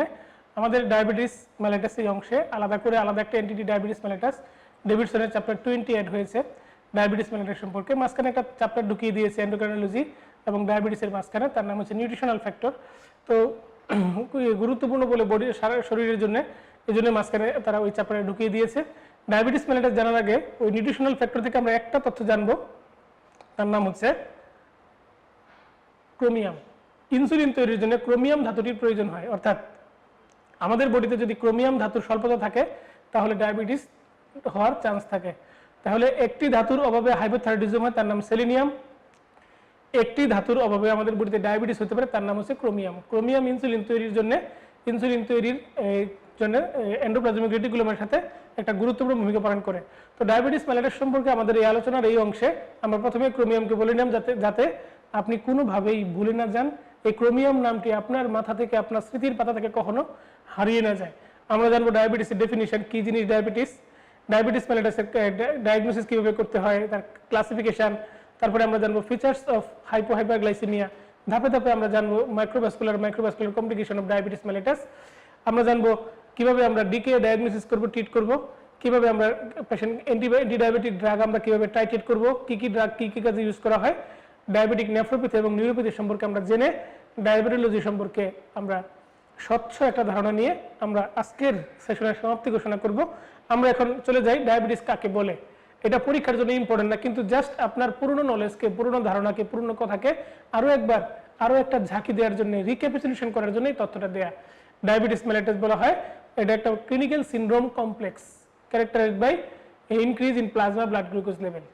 Plasma blood glucose level increase করলে যে, বা হাইপারগ্লাইসেমিয়া হলে যে একটা সিনড্রোম কমপ্লেক্স তৈরি হয়, তার নাম হচ্ছে ডায়াবেটিস মেলিটাস। তো ব্লাড গ্লুকোজ লেভেলের নর্মাল ভ্যালু কত? Up to 110 milligram per decilitre, up to 110 milligram per decilitre, কিংবা 6.1 মিলিমোল পার লিটার। 6.1 তো না, 6.09। আমরা 6.1 এর আগ মুহূর্ত পর্যন্ত তাকে বলা হয় নর্মাল ব্লাড গ্লুকোজ লেভেল। তো হাইপারগ্লাইসেমিয়ার কথাটা আমরা ডায়াবেটিস শব্দটার সাথে বারবার ঘুরে আসবে, বারবার ঘুরে ফিরে হাইপারগ্লাইসেমিয়া শব্দটা চলে আসে। এই জন্য হাইপারগ্লাইসেমিয়ার ফিচারগুলো কি কি আমাদের জানা উচিত। হাইপারগ্লাইসেমিয়ার ফিচার মোস্ট কমন হচ্ছে থার্স্ট এবং ড্রাই মাউথ। আমার একজন প্রিয় বন্ধু, ছোটবেলাকার বন্ধু, ওর আম্মুর মুখের মধ্যে মুখটা শুকিয়ে যায় এবং মুখের মধ্যে ঠোঁটটা আঠা আঠা হয়ে যায়। আঠা আঠা হয়ে যাওয়ার কারণে ওনার মুখে ঘা হয়, মুখের মধ্যে দুর্গন্ধ হয়, এইসব নিয়ে উনি এখানে ওখানে সেখানে বিভিন্ন জায়গায় ঘুরেছে, কিন্তু কোথাওই খুব ভালো রেসপন্স পাচ্ছিলেন না। তো সবার কাগজ সহ আমার সাথে কথা হলো কোনোভাবে। কথা হওয়ার পর আমি কাগজগুলো ঘাটলাম, ঘেটে ঘেটে সবার কাগজ দেখে আমি খুব সুন্দরভাবে গাইডেড হলাম যে ওইখানে কেন জানি কোনোভাবে একজন ওরাল ডেন্টাল সার্জনের কাছে গিয়েছিলেন, উনি ওনাকে স্কেলিং করেছেন কয়েকবার, খুব সুন্দর, মানে ভালো সিদ্ধান্ত। কিন্তু স্কেলিং করার পরে, স্কেলিং করার আগে বা পরে ওনাকে কেন জানি কোনোভাবেই ওনাকে আরবিএস করার নাই। তারপরে গ্যাস্ট্রোএন্টারোলজিস্টের কাছে গিয়েছিলেন, ওনাকে এন্ডোস্কোপি করেছেন, কিন্তু এন্ডোস্কোপিতে ওনার চিন্তা ছিল পেশেন্টের ক্রনিক ডিজিজ বা আলসারেটিভ কোলাইটিস এটা এইসব আছে কিনা। এগুলো করার পর কোলোনোস্কোপি করেছেন, কিন্তু কোনোভাবেই ডায়াগনোসিসে পৌঁছাননি। ওষুধ খান, ভালো থাকেন, এরকম টাইপের একটা অনুভূতি, প্লাসেবো ইফেক্ট। আমার কাছে মনে হলো আমি ওনাকে ফাস্টিং একটা ব্লাড গ্লুকোজ করাই আর 2 আওয়ার্স আফটার 75 গ্রাম গ্লুকোজ করাই। আমার ওই বন্ধুটি অনেক খরচ করে এতই ক্লান্ত যে এইটুকু করতে চাচ্ছেন না। তো তারপরে আমি তাকে বলি এটা করানোর জন্য তাকে ভালোভাবে বলার পরে সেইটা করি আমাকে জানায় ফাস্টিং স্যাম্পল আসলো ওনার 11, 2 আওয়ার্স আফটার 75 গ্রাম গ্লুকোজ আসলো 13। তো এই যে ওনার এই ডায়াগনোসিস বা এরকম একটা অবস্থা আসলো ডায়াবেটিস মেলিটাসের কারণে হাইপারগ্লাইসিমিয়া হয়ে থার্স্ট ড্রাই মাউথ ডেভেলপ করেছিল, সেই মুখটা যখন স্যালাইভা দিয়ে উনি মুখের ওই ড্রাই মাউথটা উনি কি করার চেষ্টা করেন মানে ভেজানোর চেষ্টা করেন, তখন সেটা আঠা আঠা হয়ে যায় এবং মুখে দুর্গন্ধ। আমি ওনাকে শুধুমাত্র ওরাল অ্যান্টিডায়াবেটিক ড্রাগ দেওয়ার পরেই উনি রেসপন্স ভালো করা শুরু করেছেন এবং এখনও still now she is leading a beautiful life. So আমরা এই হাইপারগ্লাইসেমিয়ার ফিচারগুলো দেখেন, পলিউরিয়া, পলিডিপসিয়া, পলিফিজিয়া আপনি জানেন, নক্সুরিয়া আপনি জানেন, আপনি এই টায়ার্ডনেস, ফেটিক, লেথার্জি, এত টায়ার্ডনেস ফেটিক হবে সে লেথার্জিক হবে, মনে হবে যে এগুলো কোত্থেকে তার উপরে এসে হঠাৎ করে জেকে বসেছে, তার শরীর চলতে চায় না, মনের জোরে দেহটাকে টেনে নিয়ে যাচ্ছে। এই পেশেন্ট তার চেঞ্জ ইন ওয়েট, কারো কারো ওয়েট লস হবে, কারো কারো ওয়েট গেইন হবে। ওয়েট লস হবে টাইপ 1 এ, টাইপ 2 এর ওয়েট গেইন হবে, ব্লাডিং কম্বিশন থাকতে পারে, প্লুরাইটাস ভালভি, বেলানাইটিস থাকতে পারে, নৌসিয়া, হেডেক, হাইপারফিজিয়া, যে হেডেক হয় হাইপারগ্লাইসেমিয়ার কারণে, হাইপারফিজিয়া, প্রচুর পরিমাণে সে সুইট ফুড খাওয়ার চেষ্টা করবে এবং তার প্রচুর পরিমাণে মুড সুইং করবে, এই মুড ভালো, এই মুড খারাপ, ভালো খারাপ মিলিয়ে ঝিলিয়ে সে থাকবে। তো আমরা চলে যাই আমাদের পরবর্তী কথা, পরবর্তী আয়োজন ডায়াবেটিস মেলিটাসের টাইপ, মেইনলি দুইটা টাইপের, টাইপ 1, টাইপ 2। টাইপ 1 হচ্ছে অটোইমিউন আর টাইপ 2 হচ্ছে ইনসুলিন রেজিস্ট্যান্স। এটা হচ্ছে নন অটোইমিউন বা ইনসুলিন রেজিস্ট্যান্স, আর কিছু লাগবে না এখান থেকে। Autoimmune cause, autoimmune beta cell destruction যদি হয় টাইপ 1 ডেভেলপ করে, আর ইনসুলিন যদি বডিতে কাজ না করতে পারে তাই টাইপ 2 ডেভেলপ করে। আমরা দেখি টাইপ 1 এবং টাইপ 2 এর মাঝখানে কম্পারিজন। টাইপ 1টা মূলত আর্লি এজে হয়, টাইপ 2টা হচ্ছে লেট এজে হয়। Type 1 duration of symptoms weeks, আর টাইপ 2 মাস বছর ব্যাপীও সিমটম থাকতে পারে, ডায়াগনোস নাও হতে পারে। তারপরে বডি ওয়েট আপনার টাইপ 2 তে, টাইপ 1 এ কম থাকে অথবা নর্মাল থাকতে পারে, কিন্তু টাইপ 2 অলওয়েজ ওবেস। এই টাইপ 1 এর পেশেন্টের কিটোনিউরিয়া থাকে, আপনার অটো অ্যান্টিবডি পজিটিভ থাকে। এই টাইপ 1 এর পেশেন্টের family history usually less common. তো টাইপ 1 এর পেশেন্টের একটা অটোইমিউন ডিজিজ কান টানলে মাথা আসে, যেমন একটা অটোইমিউন ডিজিজ অন্য অটোইমিউন ডিজিজগুলোকে ডেকে নিয়ে আসে। তাহলে এই যে এই ক্লাসিফিকেশনটা আমরা দেখছি, classification, aetiological classification of diabetes mellitus, type 1, type 2 আর জেস্টেশনাল ডায়াবেটিস মেলিটাস। টাইপ 2 মধ্যে দেখেন অনেকগুলো ক্লাসিফিকেশন আছে। তো জেস্টেশনাল ডায়াবেটিসের নিচে একটা টার্ম আছে ডিডমট। ডিডমট মানে diabetes insipidus, diabetes mellitus, optic atrophy, nerve deafness. এই যে ডিডমট, DIDMOD, এই ডিডমট সিনড্রোম পরীক্ষা এসেছিল, আমি যেমন এফসিপিএস পার্টন পরীক্ষা দিই, এফসিপিএস পার্টন পরীক্ষার সময় ডিডমট শব্দটা আসছিল। পরীক্ষা ছিল উলফ্রাম সিনড্রোম। দেখেন আপনি সবার লাস্ট পয়েন্ট জিডিএম এর জাস্ট উপরে, জিডিএম এর জাস্ট উপরে একটা লাইন আছে, ডিডমট দিয়ে ব্র্যাকেটে লেখা আছে ওলফ্রাম সিনড্রোম। এই ওলফ্রাম সিনড্রোম মানে হচ্ছে ডিডমট সিনড্রোম। আমি এটা তখন পারতাম না, বুঝিনি, খুঁজে পাইনি। তো এই শব্দটা আপনাদের যেন মনে থাকে, এফসিপিএস পার্টনের পরীক্ষা বারবার রিপিট হয়, এই জন্য তারা পরীক্ষার প্রশ্নগুলা বাহিরে দেয় না। তো আমরা আসি ইটিওলজি অফ ডায়াবেটিস মেলিটাস খোঁজার জন্য আমরা কিভাবে যাব। দেখেন টাইপ 1 এর ইটিওলজি এগুলো। Type 1 typical type 1 diabetes mellitus. Aetiology খোঁজার জন্য আমরা কি করব, ডায়াবেটিস মেলিটাসের ইটিওলজি খোঁজার জন্য আমরা কিভাবে আগাবো। দেখেন টিপিক্যাল টাইপ 1 ডায়াবেটিস মেলিটাসের পেশেন্টের ওভারওয়েট থাকবে না, তার ওভারওয়েট থাকবে না। টিপিক্যাল টাইপ 1 এর পেশেন্টের কোনো ওভারওয়েট থাকবে না, ওভারওয়েট থাকবে না টাইপ 1 এর পেশেন্টের। তারপর টাইপ 2 এর পেশেন্ট ওবেস হবে অথবা ওভারওয়েট হবে। তারপরে তার ফ্যামিলি হিস্ট্রি অফ ডায়াবেটিস থাকবে, ইথনিক ডায়াবেটিক গ্রুপ থাকবে, আদার্স হলে ক্রনিক প্যানক্রিয়াটিস থেকে যদি হয় অ্যাবডোমিনাল পেইন থাকবে, তারপর অ্যালকোহল রিলেটেড প্যানক্রিয়াটিক ম্যালিগন্যান্সি থাকতে পারে, তারপরে ফিচার্স অফ এন্ডোক্রাইন ডিজিজ থাকতে পারে, অন্য এন্ডোক্রাইন ডিজিজ থাকতে পারে, অ্যাবনরমাল লিভার ফাংশন টেস্ট থাকতে পারে, লিভার ফাংশন টেস্ট অ্যাবনরমাল থাকতে পারে। তো টাইপ 1 ডিজিজটা আমরা বলেছি অটোইমিউন, তার সাথে আর কি কি অটোইমিউন কন্ডিশন যুক্ত আছে আমরা একটু খেয়াল করে নেই। থাইরয়েড ডিজিজ থাকতে পারে, সিলিয়াক ডিজিজ, এই সিলিয়াক ডিজিজের সাথে টাইপ 1 ডায়াবেটিসের স্ট্রং একটা অ্যাসোসিয়েশন আছে। Edison disease, pernicious anaemia, vitiligo থাকতে পারে টাইপ 1 ডিজিজের সাথে। আমরা আসি আমাদের পরবর্তী কথায়। দেখেন ভাইরাস, কি কি ভাইরাস টাইপ 1 ডায়াবেটিস করতে পারে। দেখেন মামস, কক্সাকি, রেট্রোভাইরাস, এই পেজটা ডেভিডসন 729 নম্বর পেজ থেকে আমরা নিয়েছি। ইনফিনিটি স্টার, কি কি ভাইরাস ডায়াবেটিসের সাথে যুক্ত, mumps, Coxsackie B four, retrovirus, rubella, এটা বাচ্চাদের হতে পারে, cytomegalovirus, Epstein Barr virus. আপনি দেখেন mumps, Coxsackie, retro, rubella, cytomegalovirus, Epstein Barr virus, এই ভাইরাসগুলো টাইপ 1 ডায়াবেটিস করতে পারে। এরপরে আসেন metabolic syndrome. Type 2 diabetes mellitus আর মেটাবলিক সিনড্রোম যেন একে অপরের সাথে যুক্ত একটি নাম, একে অপরের সাথে খুব সুন্দর করে ওতপ্রোতভাবে জড়িত। Type 2 diabetes mellitus, insulin resistance. Type 2 diabetes মেলিটাসের পেশেন্টের ডিসলিপিডিমিয়া থাকবে, বডিতে হাইপারট্রাইগ্লিসারিডিমিয়া থাকে, এলডিএল লেভেল বেশি থাকে, এইচডিএল লেভেল কম থাকে। এই রোগীর অ্যাথেরোস্ক্লেরোসিস হয়, ব্লাড ভেসেলের মধ্যে ফলে হাইপারটেনশন হয়। এই রোগীর শরীরের মধ্যে ডিসলিপিডেমিয়া হয়, টিজি বেশি হইতে হইতে একসময় সেটা ফ্যাটি অ্যাসিডে কনভার্ট হয় এবং লিভারের মধ্যে জমা থাকে। এই রোগীর পলিসিস্টিক ওভারিয়ান সিনড্রোম থাকতে পারে। এই পেশেন্টের মাইক্রোভাস্কুলার কিছু প্রবলেম থাকতে পারে। এই রোগীর মাইক্রো অ্যালবুমিনুরিয়া থাকতে পারে। মাইক্রো অ্যালবুমিনুরিয়া এই রোগীর এই সিআরপি, ইএসআর, তারপরে আপনার এই লেভেলগুলো বেশি থাকতে পারে। এই সবগুলো ফিচারকে একসাথে বলা হয় ইনসুলিন রেজিস্ট্যান্স বা মেটাবলিক সিনড্রোম। তাহলে মেটাবলিক সিনড্রোমের কম্পোনেন্ট প্রথমে হচ্ছে type 2 diabetes mellitus. Type 2 diabetes mellitus বললে আপনার হাইপার ট্রাইগ্লিসারিডেমিয়া চলে আসবে, ডিসলিপিডেমিয়া চলে আসবে, ডিসলিপিডেমিয়ার সাথে চলে আসবে সেন্ট্রাল ওবেসিটি, অ্যাবডোমেনটা প্রোট্রুডেড থাকবে, একটু স্বাস্থ্যবান থাকবে। তারপরে এর সাথে চলে আসবে আপনার মাইক্রো অ্যালবুমিনুরিয়া, ডিসলিপিডেমিয়া। এইসবের কারণে ব্লাড ভেসেলের মধ্যে তার প্রেশার বেশি থাকবে, ব্লাড ভেসেলের মধ্যে আপনার অ্যাথেরোস্ক্লেরোটিক চেঞ্জ হবে, ফলে হাইপারটেনশন হবে। সেই রোগীর non alcoholic fatty liver disease হবে, পলিসিস্টিক ওভারিয়ান সিনড্রোম থাকতে পারে ফিমেলের ক্ষেত্রে। এই যে 10টা সিনড্রোম একসাথে তাকে বলা হচ্ছে মেটাবলিক সিনড্রোম। মেটাবলিক সিনড্রোমের 10টা কম্পোনেন্ট আমরা ফিজিওলজি শিটের মধ্যে ডায়াবেটিস মেলিটাস অংশে আপনাদেরকে দিয়েছি। সেখানে মেটাবলিক সিনড্রোমের নাম দিয়ে 10টা সিনড্রোম লেখা আছে, আপনারা ঠোঁটস্থ করে ফেলবেন। শুরু করবেন type 2 diabetes mellitus, central obesity দিয়ে, তারপরে বাকিগুলো এর কনসিকুয়েন্স হিসেবে আপনি আনসার করবেন। এর মধ্যে সিআরপি রেস থাকবে, এই পেশেন্টের ইএসআর রেস থাকবে। তো আমরা যাই ডায়াগনোসিস অফ ডায়াবেটিস মেলিটাস। ডায়াবেটিসকে ডায়াগনোস করার জন্য আমাদেরকে ওজিডিটি করা লাগে পেশেন্টের। Confirmatory test to diagnose diabetes mellitus is OGTT. OGTT perform করার আগে রোগীকে কিছু ইনস্ট্রাকশন দিতে হবে আপনাকে। রোগীর ইনস্ট্রাকশনগুলো কি হবে দেখেন, তাকে কয়েকদিন আনরেস্ট্রিক্টেড কার্বোহাইড্রেট ডায়েট খাবে ফর 3 days, মানে যা ইচ্ছা তাই খাবে, রেস্ট্রিকশন না, কম খাবে না। কম খেলে তো ব্লাড সুগার ফল করবে। ফাস্টেড ওভারনাইট ফর অ্যাটলিস্ট 8 hours। আগের রাত্রেবেলা থেকে সকালবেলা, ওজিটিটা সকালবেলা করলে সবচেয়ে ভালো, কারণ রাত্রেবেলা ঘুমিয়ে থাকে, সে টের পাবে না। ওই সময় সে পানি খেতে পারবে। Rest for 30 minutes, remain seated for the duration of the test with no speaking. সেখানে চুপ করে চাপ বসে থাকবে, সে হাঁটাচলা করবে না। টেস্ট দেওয়ার ফাস্টিং স্যাম্পল দেওয়ার পরে সে হাঁটাচলা করবে। হাঁটাচলা করলে তো সুগার খাওয়ার পরে হাঁটাচলা করলে সুগার তো ভেঙে যাবে। ওরাল গ্লুকোজ টলারেন্স টেস্ট, এই গ্লুকোজটা বডিতে আমরা কতটুকু টলারেন্ট করতেছে সেটা দেখার জন্য তো আমরা টেস্টটা করি। পরে 2 hours আফটার 75 গ্রাম গ্লুকোজ আমরা নিব। 2 hours-টা কখন হিসাব করব? প্রথম ফোঁটা পানি যখন সে খাইছে। কেউ কেউ অনেক দেরিতে পানি খায়, আস্তে আস্তে পানি খায়। সে যখন পানি খাওয়া শুরু করছে, পানি মানে সুগার কন্টেনিং ওই পানিটা, তখন থেকে ফার্স্ট ড্রপ অফ ফ্লুইড থেকে শুরু করে আমরা 2 ঘন্টা হিসাব করব। হিসাব করার পরে আমরা পাবো কিছু ম্যাজিক নাম্বার। সেই ম্যাজিক নাম্বার নিয়ে আমরা কথা বলবো এখন। সেই ম্যাজিক নাম্বার কি? ম্যাজিক নাম্বার হচ্ছে 6.1, ম্যাজিক নাম্বার হচ্ছে 7.0, 7.8, ম্যাজিক নাম্বার হচ্ছে 11.1। এই চারটাকে বলা হয় ম্যাজিক নাম্বার।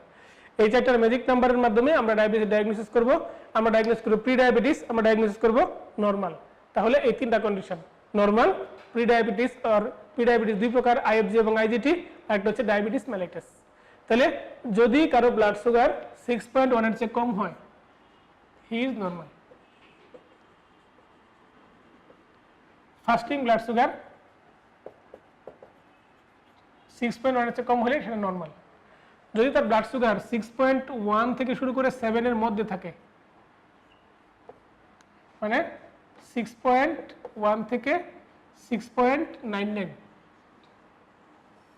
এটা হচ্ছে কি ফাস্টিং স্যাম্পল না? এটা তো ফাস্টিং স্যাম্পল, তার মানে তার ফাস্টিং স্যাম্পলটা ইম্পেয়ার্ড। তাহলে ইম্পেয়ার্ড ফাস্টিং গ্লুকোজ বলবো আমরা এটাকে।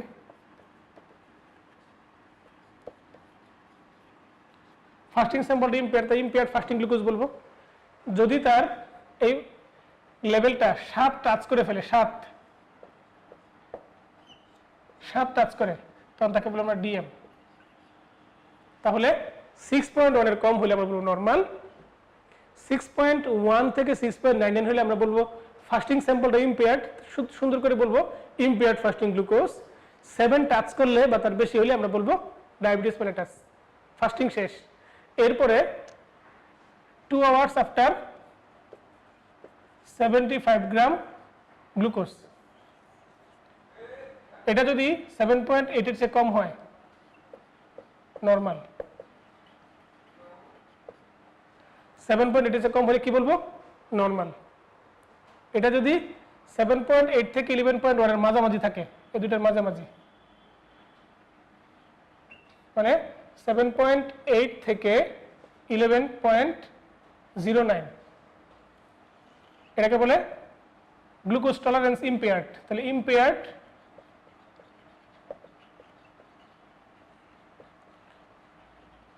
গ্লুকোজ টলারেন্স মানে সে যে গ্লুকোজটা আমরা খাওয়াইলাম সে বডিতে টলারেন্স করতে পারছে না, যে গ্লুকোজটা আমরা খাইয়েছি সেই গ্লুকোজটা টলারেট করতে পারছে না, বলে ইম্পেয়ার্ড গ্লুকোজ টলারেন্স। এটা যদি কোনোভাবে 11.1 টাচ করে মানে more or equal 11.1 it is diabetic. তাহলে নর্মাল হওয়ার জন্য ক্রাইটেরিয়া দুইটা, আইএফজি হওয়ার ক্রাইটেরিয়া একটা, আইজিটি হওয়ার ক্রাইটেরিয়া একটা, ডায়াবেটিস হওয়ার ক্রাইটেরিয়া দুইটা। তাহলে নর্মাল, আইএফজি, আইজিটি আর ডায়াবেটিক। ডায়াবেটিক হতে গেলে ফাস্টিং স্যাম্পল টাচ করলেও ডায়াবেটিক, 2 আওয়ার্স আফটার 75 গ্রাম গ্লুকোজ টাচ করলেও সে ডায়াবেটিক। ইম্পেয়ার্ড ফাস্টিং গ্লুকোজ শুধুমাত্র ফাস্টিং স্যাম্পলটা যদি 6.1 থেকে 6.99 থাকে তার নাম হচ্ছে আইএফজি। কোনো একটা পেশেন্টে যদি 75 গ্রাম গ্লুকোজ খাওয়ানোর পর তার স্যাম্পলটা যদি ব্লাড স্যাম্পলটা যদি 7.8 থেকে 11.09 পর্যন্ত মাঝখানে থাকে তখন তার নাম হচ্ছে আইজিটি, ইম্পেয়ার্ড গ্লুকোজ টলারেন্স। আর 11.1 কে টাচ করলে সে ডায়াবেটিক। বুঝতে পেরেছেন? কি সহজে হয়ে গেল বলা, কাঁপড়া অতটুকু গলা। তো এই যে ডায়াবেটিসের ডায়াগনোসিস করলাম ম্যাজিক নাম্বার দিয়ে, এই ম্যাজিক নাম্বারগুলো ডায়াবেটিসের ডায়াগনোসিসের জন্য খুব ইম্পর্টেন্ট। এই সংখ্যাগুলো একদম ক্রিস্টাল ক্লিয়ার নলেজ আপনার হয়ে যেতে হবে, থেকে যেতে হবে। এখন ডায়াবেটিস ডায়াগনোসিস করলাম এই সংখ্যা দিয়ে, এখন ডায়াবেটিস ডায়াগনোসিস করার জন্য ট্রিটমেন্ট করা লাগবে না? ওই ট্রিটমেন্ট করার জন্য আমাদের তো HbA1c করা লাগবে। ওই ট্রিটমেন্ট করার জন্য HbA1c করলে সবসময় কি সে সঠিক নিউজ দিবে? HbA1c আমরা করি মূল কি কারণ? মূল কারণ হচ্ছে আমরা কি ইনসুলিন দিব নাকি ওরাল অ্যান্টিডায়াবেটিক ড্রাগ শুরু করবো সেটার জন্য। তো HbA1c এই 5টা ক্ষেত্রে ভুল রিপোর্ট দিতে পারে। দেখেন একটু 5টা ক্ষেত্রে ইনফিনিটি স্টার ডেভিডসন 27 নম্বর পেজ থেকে আমরা নিয়েছি। HbA1c এই 5টা ক্ষেত্রে মিসলিড করতে পারে আপনাকে। কারো যদি অ্যানিমিয়া থাকে তাহলে HbA1c কমে যাবে, কারো যদি প্রেগন্যান্সির সময় HbA1c লেভেলটা কমে যায়, ইউরেমিয়া, হিমোগ্লোবিনোপ্যাথি, নিউট্রিশনাল ডেফিসিয়েন্সি থাকলে HbA1c লেভেলটা ভেরিয়েবল, কমতেও পারে বাড়তেও পারে। ইনফিনিটি স্টার HbA1c কখন কখন আপনার ভুল রিপোর্ট দেয়, 727 নম্বর পেজ থেকে আমরা তথ্যটা নিয়েছি। আমরা এখন যাব তা কিছু কথা বলতে, কিছু কথা জানতে। দেখেন আইজিটি অন্য যে কোনো কিছুর চাইতে বেশি ডেঞ্জারাস। একটা রোগীর ডায়াবেটিস আছে তার চাইতে আইজিটি ডেঞ্জারাস। কারণ কি? আইজিটি এমন একটা কন্ডিশন, এমন একটা অবস্থা যে অবস্থার কারণে আমাদের বডিতে, আমরা জানবই না বডিতে ডায়াবেটিস আছে, বডিতে সে তো সিমটম প্রকাশ করবে না, তখন সে এমআই অথবা অ্যাথেরোমা বা অ্যাথেরোস্ক্লেরোসিসের ফিচার নিয়ে হাজির হবে। কিন্তু ডায়াবেটিস হয়ে গেলে তার তো সিমটম থাকবে, তার গ্লাইকোসিউরিয়া থাকবে, এগুলোর কারণে সে কাছে তাড়াতাড়ি চলে আসবে। কিন্তু আইজিটি অবস্থায় তার তো কোনো সিমটম থাকবে না, ওই অ্যাসিমটোমেটিক অবস্থায় এমআই শরীরের মধ্যে বাসা বাঁধবে, এবং আমি এমন চিকিৎসক দেখেছি। এখন আসি আমরা সি পেপটাইড লেভেল মার্কার। এটা তো আমরা আগেই বলেছি স্পন্টেনিয়াস হাইপোগ্লাইসেমিয়া পড়াতে গিয়ে, যদি সি পেপটাইড লেভেলটা বেশি, ইনসুলিনও বেশি, তার মানে কি বডির ভিতরে ইনসুলিন, কারণ বাইরের ইনসুলিনে কোনো সি পেপটাইড লেভেল থাকে না। সি পেপটাইড লেভেলটা বেশি, বডিতে ইনসুলিন লেভেল বেশি, তাহলে ইনসুলিনোমা বা বডিতে সালফার ইউরিয়া খাচ্ছে, ফলে বিটা সেল থেকে ইনসুলিন বেরোচ্ছে। সি পেপটাইড লেভেলটা কম কিন্তু ইনসুলিন বেশি, তাহলে বলতে হবে এক্সোজেনাস ইনসুলিন পাচ্ছে রোগীটা, ওই ইনসুলিনের কারণে ইনসুলিন বেশি কিন্তু সি পেপটাইড লেভেল বডি থেকে তৈরি হচ্ছে না। এখন সি পেপটাইড লেভেলও কম, তার শরীরে ইনসুলিনও কম, তার সমস্যা হচ্ছে অন্য জায়গায়, বডির মধ্যে ইনসুলিন তৈরি হচ্ছে না। ঠিক আছে, টাইপ 1 ডায়াবেটিসে যা হয়। তো এই সি পেপটাইড হচ্ছে সেই ভূমিকা রাখে, গুরুত্বপূর্ণ ভূমিকা রাখে। 727 নম্বর পেজে এই তথ্যটা দেওয়া আছে। সি পেপটাইড লেভেলে টাইপ 2 ডায়াবেটিস এবং টাইপ 1 ডায়াবেটিসের মধ্যে পার্থক্য করার জন্য ইউজ করা যায়। টাইপ 1 ডায়াবেটিসের সি পেপটাইড লেভেল অনেক বেশি থাকবে। কারণ কি? টাইপ 1 ডায়াবেটিসের সি পেপটাইড লেভেল বেশি থাকবে, C peptide level, insulin level দুটোই কম থাকবে, কারণ ইনসুলিন তৈরি হচ্ছে না, বডিতে বিটা সেল ডিস্ট্রাকশন হচ্ছে। আর টাইপ 2 তে সি পেপটাইড লেভেল অনেক বেশি থাকবে, ইনসুলিন লেভেলও বেশি থাকবে। কারণ হচ্ছে টাইপ 2 ডায়াবেটিস ইনসুলিন তৈরি হচ্ছে ঠিকই, কিন্তু কাজ করতে পারছে না, ইনসুলিন রেজিস্ট্যান্স। তাহলে এটা স্পন্টেনিয়াস হাইপোগ্লাইসেমিয়া ডিস্টিংগুইশ করতেও ইউজ করা যায়। তো সি পেপটাইড ইম্পর্টেন্স নিয়ে আমাদের গল্পটি ফুরলো। আমরা যাব metabolic actions of insulin, infinity star. এখান থেকে পরীক্ষা প্রশ্ন অনেকবার আসছে। আমরা এখানে একটা জিনিস জানবো, ইনসুলিন দেখেন লিপোপ্রোটিন লাইপেজকে অ্যাক্টিভ করতেছে আর হরমোন সেনসিটিভ লাইপেজকে ইনহিবিট করতেছে, এই কথাটা জানলেই চলবে। লিপোপ্রোটিন লাইপেজকে সে প্রমোট করে, অ্যাক্টিভেট করে। লিপোপ্রোটিন লাইপেজ হলে আমাদের জন্য সুবিধা, লিপোপ্রোটিন তৈরি হলে আমাদের শরীরের মধ্যে শরীরের জন্য উপকার। আর hormone sensitive lipase free fatty অ্যাসিডকে বাড়ায়, এই জন্য এটা ক্ষতিকর। তাহলে ইনসুলিনের মেটাবলিক অ্যাকশনের মধ্যে এই কথাটা আমরা জানবই। এখন আসেন গ্লুকোজ হোমিওস্ট্যাসিস কিভাবে মেনটেন হয়। ব্লাড গ্লুকোজ হোমিওস্ট্যাসিস মেনটেন হয় তিনটি উপায়ে। হেপাটিক গ্লুকোজ আউটপুট কমিয়ে দেয়, তারপরে হেপাটিক গ্লুকোজ আপটেক বাড়িয়ে দেয়, লিভার থেকে গ্লুকোজ আসা কমায়, লিভারে গ্লুকোজ নেওয়ার পরিমাণটা বাড়ায়, আর পেরিফেরাল টিস্যুতে গ্লুকোজ আপটেক বাড়িয়ে দেয়। এইভাবে আমাদের বডিতে গ্লুকোজ হোমিওস্ট্যাসিসটা মেনটেন হচ্ছে ক্রমান্বয়ে ক্রমাগত। রেনাল গ্লাইকোসিউরিয়া, রেনাল গ্লাইকোসিউরিয়া মানে কি? কিডনি দিয়ে বা ইউরিন দিয়ে গ্লুকোজ পাস করা। ইউরিন দিয়ে গ্লুকোজ কখন পাস করে? থ্রেশহোল্ড যখন অতিক্রম করে যায়। রেনাল থ্রেশহোল্ড কত? 180 milligram per decilitre of blood. মানে প্রতি ডেসিলিটার ব্লাডে বা প্রতি ml ব্লাডের মধ্যে, প্রতি লিটার ব্লাডের মধ্যে যদি 180 মিলিগ্রাম গ্লুকোজ থাকে, সেই গ্লুকোজকে বলা হচ্ছে রেনাল গ্লাইকোসিউরিয়া বা থ্রেশহোল্ড। এর বেশি হইলে 181 হইলে 1 গ্রাম গ্লুকোজ বের হয়ে যাবে, 182 হলে 2 মিলিগ্রাম গ্লুকোজ বের হয়ে যাবে, 183 হলে 3 মিলিগ্রাম গ্লুকোজ বের হয়ে যাবে। তো কিছু কিছু কন্ডিশনে আমাদের বডিতে এই প্রেগন্যান্সি এবং ইয়ঙ্গার এজে এই থ্রেশহোল্ডটা কমে যায়, ফলে গ্লাইকোসিউরিয়া হতে পারে। বিটা ল্যাকটাম অ্যান্টিবায়োটিক খাইলে গ্লাইকোসিউরিয়া হতে পারে। তারপরে লেভোডোপা স্যালিসাইলেট খাইলে এই পেশেন্টের গ্লাইকোসিউরিয়া হতে পারে। এই অবস্থায় পেশেন্টের থ্রেশহোল্ডটা কমে যায় এবং রেনাল গ্লাইকোসিউরিয়া ডেভেলপ করে। তো এখন আমরা আসি পরবর্তী একটা কথায়, complication of diabetes mellitus. Acute complication আর chronic complication. Acute complication, chronic complication. Acute complication কি? ডিকে, হাইপারগ্লাইসেমিক হাইপারঅসমোলার স্টেট আর হাইপোগ্লাইসেমিয়া। ক্রনিক কমপ্লিকেশন কি? দেখেন, chronic macrovascular complication, microvascular complication. Macrovascular আর মাইক্রোভাস্কুলার। ম্যাক্রোভাস্কুলার মধ্যে আপনার আছে করোনারি নিচেরটা আর কি, সেরিব্রাল সার্কুলেশন, পেরিফেরাল সার্কুলেশনের সমস্যা। আর মাইক্রোভাস্কুলার মধ্যে সবগুলো pathy, retinopathy, nephropathy, autonomic neuropathy, food disease. এরপরে আসেন, এটা infinity star, complications of diabetes mellitus infinity star. এখন দেখেন ডায়াবেটিক কিটোএসিডোসিস, এই পেশেন্টের মর্টালিটি অনেক হাই। ডায়াবেটিক কিটোএসিডোসিসে চিলড্রেন এবং অ্যাডোলেসেন্ট পিরিয়ডের মর্টালিটি নির্ভর করে সেরেব্রাল ইডেমার উপর। চিলড্রেনদের যদি সেরেব্রাল ইডেমা ডেভেলপ করে, পেশেন্টের মৃত্যু অনিবার্য, তাকে সুস্থ করা যায় না। কিন্তু অ্যাডাল্টদের মর্টালিটি নির্ভর করে 4টা ফ্যাক্টরের উপর। দেখেন, hypokalaemia, ARDS, AMI, acute microbial infection, sepsis অথবা নিউমোনিয়া। তাহলে আবার বলি, অ্যাডাল্টদের মর্টালিটির ফ্যাক্টর হচ্ছে, প্রগনোস্টিক ফ্যাক্টর হচ্ছে হাইপোক্যালিমিয়া যদি থাকে পেশেন্টের, কার্ডিয়াক এরিথমিয়া হতে পারে। এআরডিএস থাকলে তো কথাই নাই, এএমআই অথবা সেপসিস ইনফেকশন, নিউমোনিয়া। আর বাচ্চাদের সেরেব্রাল ইডেমা। ঠিক আছে, এখন একটা পেশেন্টের ডিকে ডেভেলপ করে তাকে কিভাবে ডায়াগনোসিস করবেন? ডিকে ডায়াগনোসিস বইয়ের মধ্যে অনেক কথা লেখা আছে, আমরা বইটা নিয়ে আসছি কারণ পুস্তকি ভাষায় লিখতে হবে। তাই ডিকে ডায়াগনোসিস ক্রাইটেরিয়া ডি কে এ। ডি মানে ডিএম মোর দেন 14 মিলিমোল পার লিটার। কে মানে কিটোন বডি ইন ব্লাড। এ মানে অ্যাসিডোসিস।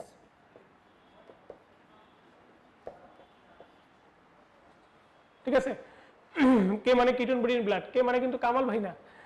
তো আমাদের কাউকে ডিকে ডায়াগনোসিস করার জন্য 3টা ক্রাইটেরিয়া। ডিকে এখানে 3টা কথাই লেখা আছে একটু সুন্দর ভাষায়, আমরা সেটাকে সংক্ষেপে লিখেছি ডি কে এ। এটা মনে রাখলে আমাদের বুঝতে সুবিধা হবে। এরপরে আসেন, ডিকে তো আমরা ডায়াগনোসিস করলাম, ক্লিনিক্যাল ফিচার লাগবে না ডিকে।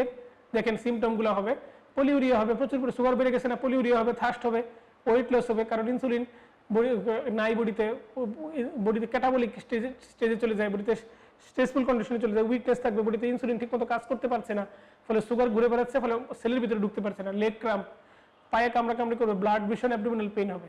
সাইনগুলো কি? ডিহাইড্রেশন পাবেন, হাইপারটেনশন পাবেন। আপনি দেখেন ডি কে এ, ডায়াবেটিসের কারণে ডিহাইড্রেশন পাবেন না, প্রচুর পরিমাণে ব্লাড সুগার ইউরিন দিয়ে পাস হচ্ছে, পানিও প্রচুর পরিমাণে পাস হচ্ছে। তারপরে পানি যদি চলে যায় শরীর থেকে হাইপারটেনশন হবে।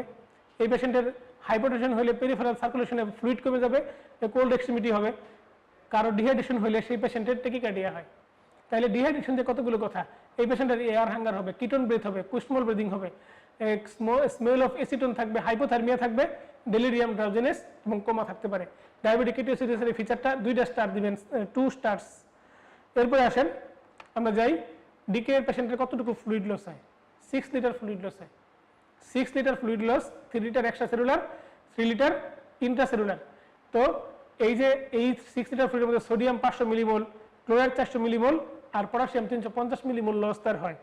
এখন একটা পেশেন্টের ডিকে ডেভেলপ করছে, তার ডিকেটা সিভিয়ার ডিকে কিনা এটা কিভাবে আমরা বুঝবো?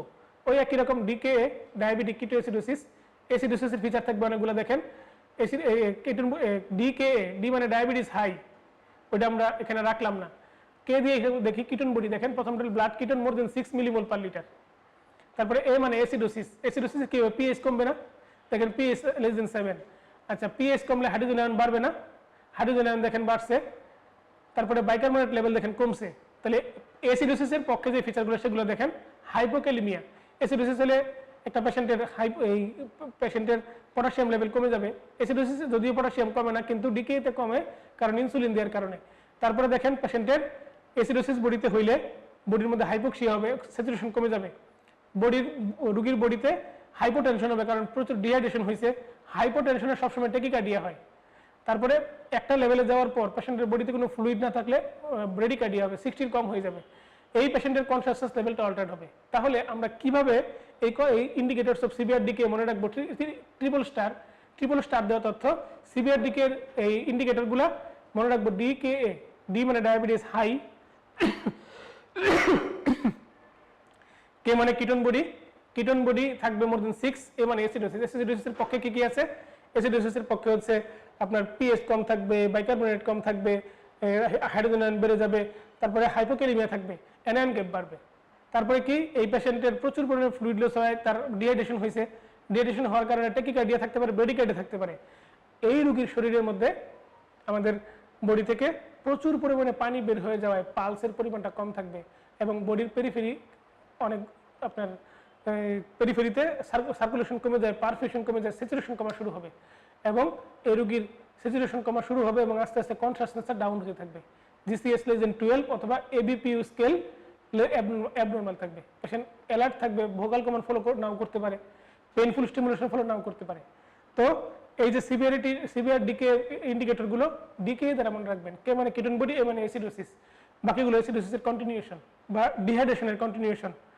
এখন ডিকে ট্রিটমেন্ট, এই বিশাল এক ট্রিটমেন্ট, এটা পড়া আসলে সম্ভব না। এটা না পড়ে আমরা যাবো পরের পড়ায়। দেখেন পরের লাইনে কি লেখা আছে? ম্যানেজমেন্ট অফ ডিকে, এটা আমার simple form made by me. মনে রাখবেন, ডিকে এর পেশেন্ট আসলে তাকে নিকা করাই দিবেন। নিকা, এন মানে নর্মাল স্যালাইন, আই মানে আইভি ইনসুলিন, কে মানে ক্যালিয়াম মানে পটাশিয়াম, এ মানে অ্যান্টিবায়োটিক প্রোফাইলেক্সিস, আর এইচ মানে হচ্ছে বাইকার্বনেট যদি পিএইচ 7.1 এর কম হয়। অ্যান্টিবায়োটিক প্রোফাইলেক্সিস আমরা ব্রড স্পেকট্রাম দিব, গ্রাম নেগেটিভ এবং অ্যানারোবিক যেন অবশ্যই কভার করে, কারণ ইন্টেস্টাইনাল অর্গানিজমগুলো অ্যানারোবিক অর্গানিজম দ্বারাও অ্যাটাক হইতে পারে। হাইপারগ্লাইসেমিক হাইপারঅসমোলার স্টেট, এই পেশেন্টের ক্ষেত্রে আপনি শুধুমাত্র লাল কলমে 3টা লেখা আছে, এটা ফলো করবেন। পেশেন্টের হাইপোভলিমিয়া হবে, কারণ হাইপারগ্লাইসেমিয়া হওয়ার কারণে ইউরিন দিয়ে প্রচুর সুগার যায়, ফলে সুগারের সাথে সাথে প্রচুর পরিমাণে পানি নিয়ে এসে চলে যায়, ফলে হাইপোভলিমিয়া হয়। হাইপারগ্লাইসেমিয়া হবে, সুগার লেভেল বডিতে বেড়ে যাবে মোর দেন 30, হাইপার অসমোলারিটি থাকবে মোর দেন 320। এটা যখন থাকবে পেশেন্টের কোনো কিটোনোমিয়া থাকবে না, পেশেন্টের পিএইচ 7.3 উপরে থাকবে, মানে এসিডোসিস থাকবে না। কি পেশেন্টের ফ্লুইড কতটুকু লস হয় দেখেন, 10 to 12 litre in a person owing 100 KG. 100 KG রোগীর মানুষের 10 থেকে 12 লিটার ফ্লুইড তার শরীর থেকে লস হতে পারে। তাহলে আমরা একটা হাইপারগ্লাইসেমিক হাইপারঅসমোলার স্টেট ডেভেলপ করার ইটিওলজি কি? Infection, MI, cerebrovascular disease, drugs. Infection, MI, cerebrovascular disease, drugs. ড্রাগসের মধ্যে কি? কর্টিকোস্টেরয়েড। কর্টিকোস্টেরয়েড খেলে হাইপারগ্লাইসেমিয়া হবে। আবার দেখেন ইনফেকশন, এমআই, সেরেব্রোভাস্কুলার ডিজিজ, আর হচ্ছে ড্রাগস। এখন পুয়ার প্রগনোস্টিক ফ্যাক্টর কি কি আছে? রোগীর যদি হাইপোথার্মিয়া থাকে, পেশেন্ট যদি হাইপারটেনশন ডেভেলপ করে, একিউর ব্রেডিকার্ডিয়া থাকে, সিভিয়ার হাইপারনেট্রিমিয়া থাকে, সোডিয়াম লেভেল 160 এর বেশি থাকলে প্রগনোস্টিক ফ্যাক্টর পুয়ার। অসমোলারিটি যদি 360 এর বেশি থাকে প্রগনোসিস খারাপ, আর আদার্স কোনো কোমরবিডিটিস থাকলে প্রগনোসিস খারাপ। মর্টালিটি রেটস এইচ এ ডিকের চেয়ে খারাপ। হাইপারগ্লাইসেমিক হাইপারঅসমোলার স্টেটের যে মর্টালিটি সেটা ডিকের চেয়েও খারাপ। এখন দেখেন আমরা ট্রিটমেন্ট কি করব? অসমোলারিটি নর্মাল করব, ফ্লুইড এবং ইলেকট্রোলাইট লসগুলো ফিরাবো, ব্লাড গ্লুকোজ লেভেলটা নর্মাল করব, এবং কমপ্লিকেশনগুলো ফিরাবো। এই তো তার এগুলো ফেরানোর জন্য যা যা করতে হয় তার সাইড এফেক্টে ট্রিটমেন্ট দিব। দেখেন প্রিভেন্ট কমপ্লিকেশন, ডিকে এবং হাইপারগ্লাইসেমিক হাইপারঅসমোলার স্টেট, এই দুইটাতেই আমরা পেশেন্টকে কিন্তু একটা প্রোফাইলেকটিক এন্টি ডিবিটি ক্লেকজেন আমরা স্টার্ট করতে পারি। প্রোফাইলেকটিক থ্রম্বোপ্রোফাইলেক্সিস আমরা স্টার্ট করতে পারি। হাইপারগ্লাইসেমিয়া বডিতে একটা থ্রম্বোটিক ফেনোমেনা। দেখেন আমরা পারবো অসমোলারিটি হিসাব করবো কিভাবে, যদি ল্যাবরেটরি করতে না পারি, 2 into sodium plus glucose plus urea. ঠিক আছে, 2 into sodium plus glucose plus urea. Normal value হচ্ছে 280 থেকে 296 মিলিঅসমোল, আর কনট্রাস্টেন্স ইম্পেয়ার করে যদি তার 340 এর বেশি অসমোলারিটি তৈরি হয়।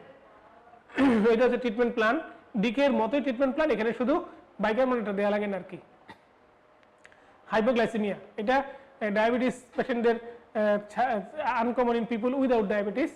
3.9 বা তার কম হলে তাকে হাইপোগ্লাইসেমিয়া বলা হয়, কারণ আমাদের বডি ব্লাড সুগার লেভেল 4 থেকে 11 পর্যন্ত মেনটেন করতে পারে নর্মাল কন্ডিশনে। 4 এর কম হয়ে গেলে সিমটম ডেভেলপ করবে। 3.9, যদিও হাইপোগ্লাইসেমিয়ার ডেফিনিট কোনো গাইডলাইন বা কোনো কিছুতে বলা নেই যে কত হইলে হবে, কারো কারো 3.5 নর্মাল থাকতে পারে, তবে ইউনিভার্সালি 3.9 হলে সিমটম ডেভেলপ করার একটা চান্স থাকে। কোনো নন ডায়াবেটিক পেশেন্টের হাইপোগ্লাইসেমিয়া হলে তাকে বলা হয় স্পন্টেনিয়াস হাইপোগ্লাইসেমিয়া, এটা আমরা প্যানক্রিয়াস অংশে আলোচনা করেছি। আমরা এখন আসি হাইপোগ্লাইসেমিয়ার most common symptom infinity star. হাইপোগ্লাইসেমিয়ার most common symptom infinity star, 1 কোটি ইনফিনিটি স্টার। অটোনমিক, নিউরোগ্লাইকোপেনিক এবং নন স্পেসিফিক। অটোনমিক, নিউরোগ্লাইকোপেনিক এবং নন স্পেসিফিক। অটোনমিক ফাইন্ডিংগুলো দেখেন, তার অটোনমিক ফিচারগুলো হবে সুয়েটিং হবে, সুয়েট গ্ল্যান্ডের কাজ তো আমাদের ইচ্ছাকৃত না। তারপরে ট্রেমলিং, সে কাঁপতে থাকবে তার শরীর। Pounding heart, hunger, anxiety. এটাকে আমরা গল্পের মতো করে মনে রাখি, একজন রুগীর খিদা লাগছে, মানুষের একজনের খিদা লাগছে, খিদা লাগার পর তার রাগ উঠবে, প্রচুর পরিমাণে সেটা যাবে, খিদা লাগছে, খাবার পাচ্ছে না, রাগ উঠবে, রাগ উঠলে তার হার্ট রেট বেড়ে যাবে, পাউন্ডিং হার্ট, মনে হবে হার্টটা বুক থেকে বের হয়ে চলে আসতেছে। এই রাগে ক্ষোভে তার শরীর কাঁপতে থাকবে, এই কাঁপুনি দেখে গাম জ্বলবে। তাহলে একটা ক্ষুধার্ত মানুষ খাবার না পারে, তার অ্যাংজাইটি হবে, অ্যাংজাইটির কারণে সে তার হার্টবিট বেড়ে যাবে, হার্টবিট বেড়ে সুয়েটিং হবে, সুয়েটিং হয়ে তার হাত পা কাঁপা শুরু হবে। এটাকে বলে অটোনমিক ফিচার, এটা গল্পের মতো মনে রাখবেন। তারপরে নিউরোগ্লাইকোপেনিক ফিচার, এটার একটা অটোনমিক ফিচারের একটা কন্টিনিউয়েশন, সে তার ডেলিরিয়াম ডেভেলপ করবে। ডেলিরিয়াম মানে সে অনেক কিছু ভুলে যাবে, মনে করতে পারবে না, সে ড্রাউজি হয়ে যাবে আস্তে আস্তে, সে কোনো কিছুতে কনসেন্ট্রেট করতে পারবে না, কাজগুলো সমন্বয় করতে পারবে না।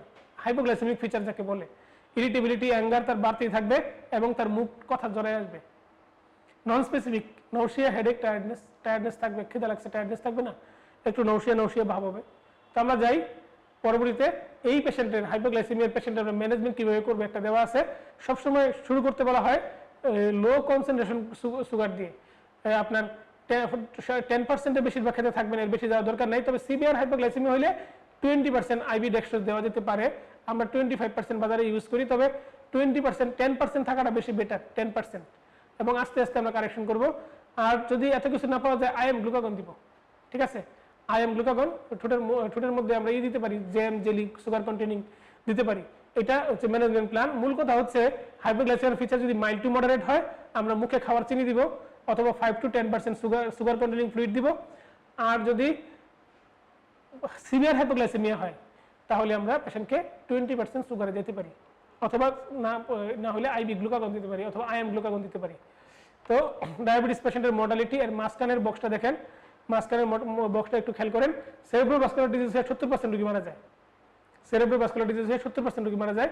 10% রোগীর রেনাল ফেলিউর ডেভেলপ করে, 10% রোগীর ক্যান্সার হতে পারে, 6% রোগীর ইনফেকশন হতে পারে, ডায়াবেটিক কিটোসিডোসিস 1% রোগীর হয়, আর আদার্স 3% রোগীর হয়। তাহলে major cause of death in diabetes mellitus and its complication is cerebrovascular disease. তো আমরা যাই পরের কথায়। ডায়াবেটিস পেশেন্টের ম্যানেজমেন্ট, এটা হচ্ছে ম্যানেজমেন্ট অপশন। প্রথমে আমরা মনোথেরাপি দিব, তারপর ডুয়াল থেরাপি, ট্রিপল থেরাপি, তারপরে কম্বিনেশন উইথ ইনজেক্টেবল ড্রাগ। দেখেন বাম পাশে লম্বা করে আমরা ডেভিডসন 742 নম্বর পেজের ছবিটা তুলে নিয়ে এসেছি। ডেভিডসনে যেভাবে আছে হুবহু দেখলে আপনাদের পড়তে ভালো লাগবে, এজন্য হুবহু আমরা ভেবে তুলে নিয়ে এসেছি। আমাদের কষ্টটা আমাদেরই থাকুক, সুখটা আপনাদের জন্য। তো ডায়াবেটিস প্রথমে monotherapy, dual therapy, triple therapy, combination with injectable. তো এখানে ডায়াবেটিসের ম্যানেজমেন্টের আমরা আরেকটা আউটলাইন দিয়েছি 737 নম্বর পেজের। এই বক্সটা আপনারা দেখেন, এই বক্স থেকে অতীতে অনেকগুলো প্রশ্ন এসছে। মূলত প্রশ্ন 3টা প্রশ্ন আসে পরীক্ষায়। এই বক্সের প্রশ্নটা, ওয়েট নিউট্রালিটি ডায়াবেটিক ড্রাগ কারা?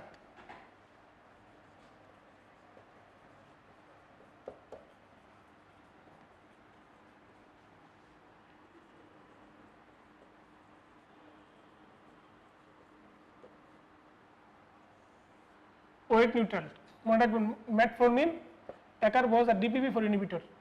ম্যাটফর্মিন,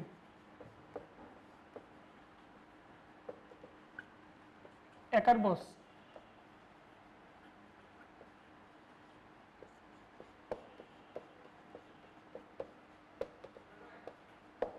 এই 3টা, এরা হচ্ছে ওয়েট নিউট্রাল। ম্যাটফরমিন, অ্যাকারবোস এবং DPP-4 ইনহিবিটর। এখন ওয়েট গেইন কারা কারা করে, কোন কোন ড্রাগ ওয়েট গেইন করে? ওয়েট গেইন ইনসুলিন, তারপরে সালফানাল ইউরিয়া, একটা হচ্ছে থায়াজোলিডিনিডিয়ন, এই তিনটা। Insulin, sulphonylurea, thiazolidinedione. Insulin, sulphonylurea এবং থায়াজোলিডিনিডিয়ন। এখন আসেন, ওয়েট গেইন করাইলেন, ওয়েট নিউট্রাল করাইলেন।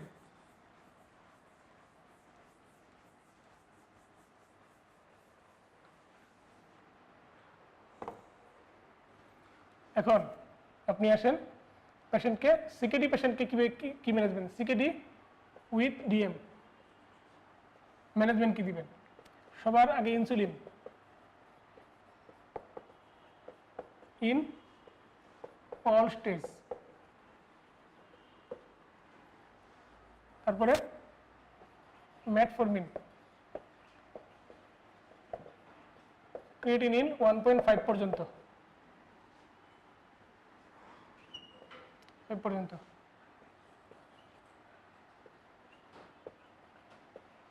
লিনাগ্লিপটিন,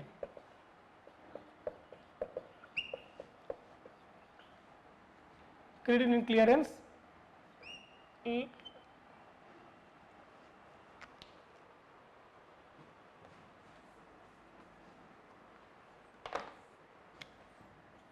GFR মোরোরিকল 30 অথবা স্টেজ 4 সিকেডি। সিকেডি স্টেজ 4 পর্যন্ত আমরা ইউজ করতে পারবো, স্টেজ 4 সিকেডি পর্যন্ত আমরা লিনাগ্লিপটিন এড করতে পারবো। তাহলে সিকেডি পেশেন্টের লিনাগ্লিপটিন ইউজ করার শর্ত হচ্ছে যদি তার GFR মোর দেন 30 থাকে তখন আমরা তাকে লিনাগ্লিপটিন ইউজ করতে পারবো, কিন্তু ইনসুলিন সকল স্টেজে আমরা ইউজ করতে পারবো। তাহলে একটা পেশেন্টের যদি প্রশ্ন আসে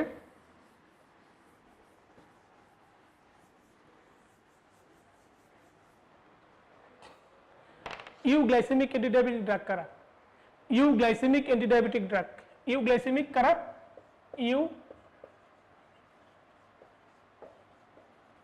গ্লাইসেমিক অ্যান্টিডায়াবেটিক, ইউগ্লাইসেমিক অ্যান্টিডায়াবেটিক কারা? একটা আমার হচ্ছে ম্যাটফরমিন, 2 নাম্বার DPP-4 ইনহিবিটর, 3 নাম্বার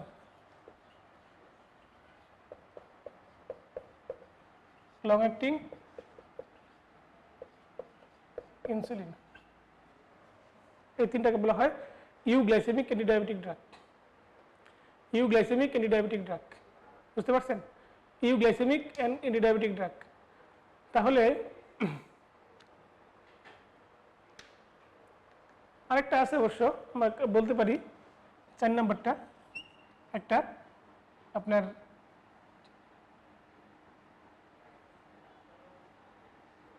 অ্যাকারবোস। ওই যে বাজারে এখন এম্পা পাওয়া যায় না, এম্পাগ্লিফ্লোজিন, এটা এটা আপনি ইউজ করতে পারেন। ইউগ্লাইসেমিক, এটা হচ্ছে ইউগ্লাইসেমিক, মানে ব্লাড সুগার লেভেল কখনো আপনার হাইপোগ্লাইসেমিয়া করাবে না, ব্লাড সুগার লেভেল রিডিউস করবে কিন্তু হাইপোগ্লাইসেমিয়া করাবে না। এটা হচ্ছে ইউগ্লাইসেমিক অ্যান্টিডায়াবেটিক ড্রাগ। তো আমরা স্পেশাল কিছু কথা সরে যাই, ইনসুলিন ম্যাটফরমিন সম্পর্কে আমরা কিছু জিনিস জানবো। ম্যাটফরমিন জানার আগে আমাদের জানা উচিত, ম্যাটফরমিন এই অংশটা আমরা ডেভিডসন থেকে নিয়েছি। দেখেন, জানার আগে আমরা জানবো ইনসুলিনের ইন্ডিকেশন কি। ইনসুলিনের indication, indication of insulin, indication of insulin. কখন আমরা ইনসুলিন একটা রোগীকে দিব? কখন? একটা আমার হচ্ছে HbA1c মোর দেন 10 হইলে। 2 নম্বর কারো ফাস্টিং ব্লাড সুগার যদি মোর দেন 16.7 থাকে। 3 নম্বর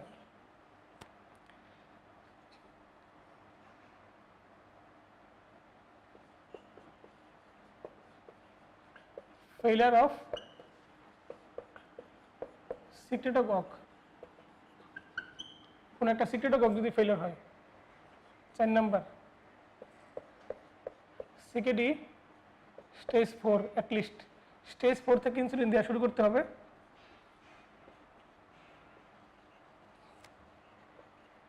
প্রেগন্যান্সি উইথ ডিএম, প্রেগন্যান্সি যদি থাকে ডায়াবেটিস,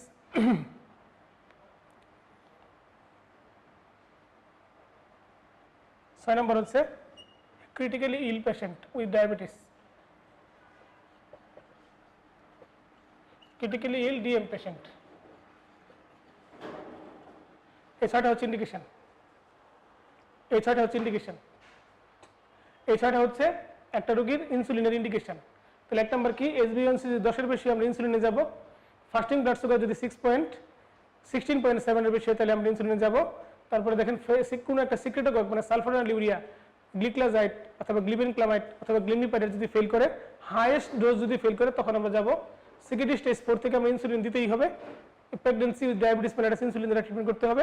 ক্রিটিক্যালি ইল ডায়াবেটিক পেশেন্ট যদি থাকে তাহলে আমরা ইনসুলিনে যাব। মেটফর্মিন সম্পর্কে মারাত্মক কিছু কথা আছে। মেটফর্মিন কি কি কাজ করে দেখেন, একটা ইনসুলিন সেন্সিটাইজার হিসেবে কাজ করে। সে মূলত ফাস্টিং ব্লাড গ্লুকোজের উপর তার কাজ। সে reduces hepatic glucose production, liver থেকে গ্লুকোজ প্রোডাকশন কমায় দেয়। ইনসুলিন মেডিয়েটেড গ্লুকোজ আপটেক বাড়ায়।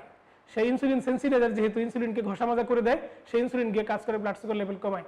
ইন্ট্রাসেলুলার আপনার অ্যাডেনোসিন মনোফসফেট ইনক্রিজ করে, এটিপি কমে, মানে এটিপিকে ভেঙে দেয়। এটিপিকে ভেঙে দিলে এটিপি ভেঙে গিয়ে অ্যাডেনোসিন মনোফসফেট তৈরি হয় এবং এটা আমাদের বডির ফ্লাক্স মেকানিজমে হেল্প করে, গ্লুকোনিওজেনেসিসে হেল্প করে। তো আপনার এই যে ইনসুলিনের যে ফাংশন, প্রথম 5টা ফাংশন পড়লে যথেষ্ট, বা বাকিটা একটু হাই থট, এটা পড়ার প্রয়োজন নেই। দেখেন ইনসুলিন আপনি ইউজ করছেন একটা রোগীর, ইন্ডিকেশন এগুলো আপনি দেখিয়েছেন। ইনসুলিন একটা সাইড ইফেক্ট জানা উচিত। ইনসুলিনের সাইড ইফেক্ট হচ্ছে হাইপোগ্লাইসেমিয়া করবে। ইনসুলিন মেনলি কি করে, হাইপোগ্লাইসেমিয়া করে, ওয়েট গেইন করে। সে একটা অ্যানাবলিক হরমোন, পেরিফেরাল ইডেমা করতে পারে, কারণ ইনসুলিন ট্রিটমেন্ট করে salt and water retention. Insulin salt এবং ওয়াটার রিটেনশন করে বডিতে। ইনসুলিন অ্যান্টিবডি তৈরি হতে পারে ইনসুলিনের বিরুদ্ধে, এটা আগে হতো, এখন আসলে হয় না। এখন আপনার যে ইনসুলিনগুলো দিচ্ছে এটা human analogue insulin, local allergy করতে পারে, লাইপো হাইপারট্রফি অথবা লাইপো অ্যাট্রফি। যেখানে ইনসুলিন দিচ্ছে সেই জায়গার হাইপারট্রফি হতে পারে, সেই জায়গাটা ভেঙে যেতে পারে। এগুলো হচ্ছে ইনসুলিনের সাইড ইফেক্ট। ইনসুলিনের সাইড ইফেক্টের মোস্ট কমন সাইড ইফেক্ট কি, hypoglycaemia. Most common side effect কি, হাইপোগ্লাইসেমিয়া। দেখেন প্রেগনেন্ট একটা রোগীর ডায়াবেটিস মেলিটাস হলে মূল কথা হচ্ছে সে ব্লাড সুগার মনিটরিংটা ভালো করে করবে এবং ইনসুলিন দ্বারা ট্রিটমেন্ট করবে। এবং প্রেগন্যান্সিতে কোনো আইজিটি বা আইএফজি বলে কিছু নাই, নর্মাল এবং ডায়াবেটিক দুটাই লেভেল। প্রেগন্যান্সিতে বডি রেনাল থ্রেশহোল্ড কমে যায়, বডিতে থ্রেশহোল্ড কমে যায়, গ্লুকোজ টলারেন্স কমে যায়, ফলে রোগীর ইম্পেয়ার্ড ফাস্টিং গ্লুকোজ 6.1 থেকে 6.99 এই লেভেলেও তার কমপ্লিকেশন ডেভেলপ করতে পারে। এই জন্য প্রেগন্যান্সিতে কোনো আপনার আইজিটি বা আইএফজি বলে কোনো টার্ম নাই, নর্মাল এবং ডায়াবেটিক। তো আমরা যাই পরবর্তীতে, ওল্ডার পেশেন্টের ডায়াবেটিস মেলিটাসে হইলে মর্টালিটি অনেক বেড়ে যায়। এই পেশেন্টগুলোকে কগনিটিভ ফাংশন এবং হাইপোগ্লাইসেমিয়া ডেভেলপ করতে পারে, কগনিটিভ ফাংশন ইম্পেয়ার করে এবং হাইপোগ্লাইসেমিয়া ডেভেলপ করতে পারে। এই ওল্ডার পেশেন্টদের স্ট্রিক্ট গ্লাইসেমিক কন্ট্রোল আমরা করব না, তার গ্লাইসেমিক কন্ট্রোল একটু বাড়াই দিব। Strict glycaemic control should be avoided, ঠিক আছে। এই ওল্ডার পেশেন্টের ক্ষেত্রে আমরা একদম 6 খালি পেটে 6, ভরা পেটে 8 এরকম করব না, তারা একটু শিথিল করব, 8 থেকে 10 রাখবো সবসময়ের জন্য, যাতে তাদের বডি অনেক দিন ধরে এই গ্লাইসেমিক স্ট্যাটাসের সাথে অভ্যস্ত। হঠাৎ করে কমায় দিলে 6এই তার ক্ষেত্রে হাইপোগ্লাইসেমিক ফিচার ডেভেলপ করে যেতে পারে। সুতরাং ওল্ডার পেশেন্টদের ক্ষেত্রে আমরা একটু রয়েছে গ্লাইসেমিক কন্ট্রোলটা করব। এরপরে আসি আমরা পরবর্তী কথা, ডায়াবেটিক নেফ্রোপ্যাথি রিস্ক ফ্যাক্টর। দেখেন ডায়াবেটিক নেফ্রোপ্যাথি খুবই খারাপ একটা জিনিস। ডায়াবেটিক নেফ্রোপ্যাথি আমরা পেশেন্টগুলা, ডায়াবেটিক পেশেন্টগুলা প্রতি 6 মাস পর পর এই ইউরিন ফর মাইক্রোঅ্যালবুমিন দেখা উচিত। দেখে তার যদি অ্যালবুমিন থাকে তখন তাকে আপনার একটা রেমিপ্রিল বা রেমোরিল এড করে দেওয়া উচিত, এসি ইনহিবিটর বা এআরবি, এবং তার নেফ্রোপ্যাথি ডেভেলপ করবে না এবং পেশেন্টটা সুস্থ থাকবে, সিকিডি প্রোগ্রেস করবে না। তো poor glycaemic control, long duration diabetes, presence of other microvascular complication, ethnicity, pre existing hypertension, এইসব কারণে হাইপারটেনশন থাকলে ডায়াবেটিক নেফ্রোপ্যাথি ডেভেলপটা খুব ত্বরান্বিত হয়। তো এইসব কারণে ডায়াবেটিক নেফ্রোপ্যাথি ডেভেলপ করতে পারে। ডায়াবেটিক নেফ্রোপ্যাথির জন্য আমরা মাইক্রোঅ্যালবুমিন স্ক্রিনিং করব। মাইক্রোঅ্যালবুমিন স্ক্রিনিং আমরা এসিআর করে করতে পারি, পিসিআর করে করতে পারি। এসিআরটা বেশি ভালো। অ্যালবুমিন ক্রিয়েটিনিন রেশিও 2.5 থেকে 3 মিলিমোল ক্রিয়েটিনিন মেলে, ফিমেলে একটু বেশি, 3.5 থেকে 30 2.5 থেকে 30, এটা 3.5 থেকে 30 milligram per millimole creatinine.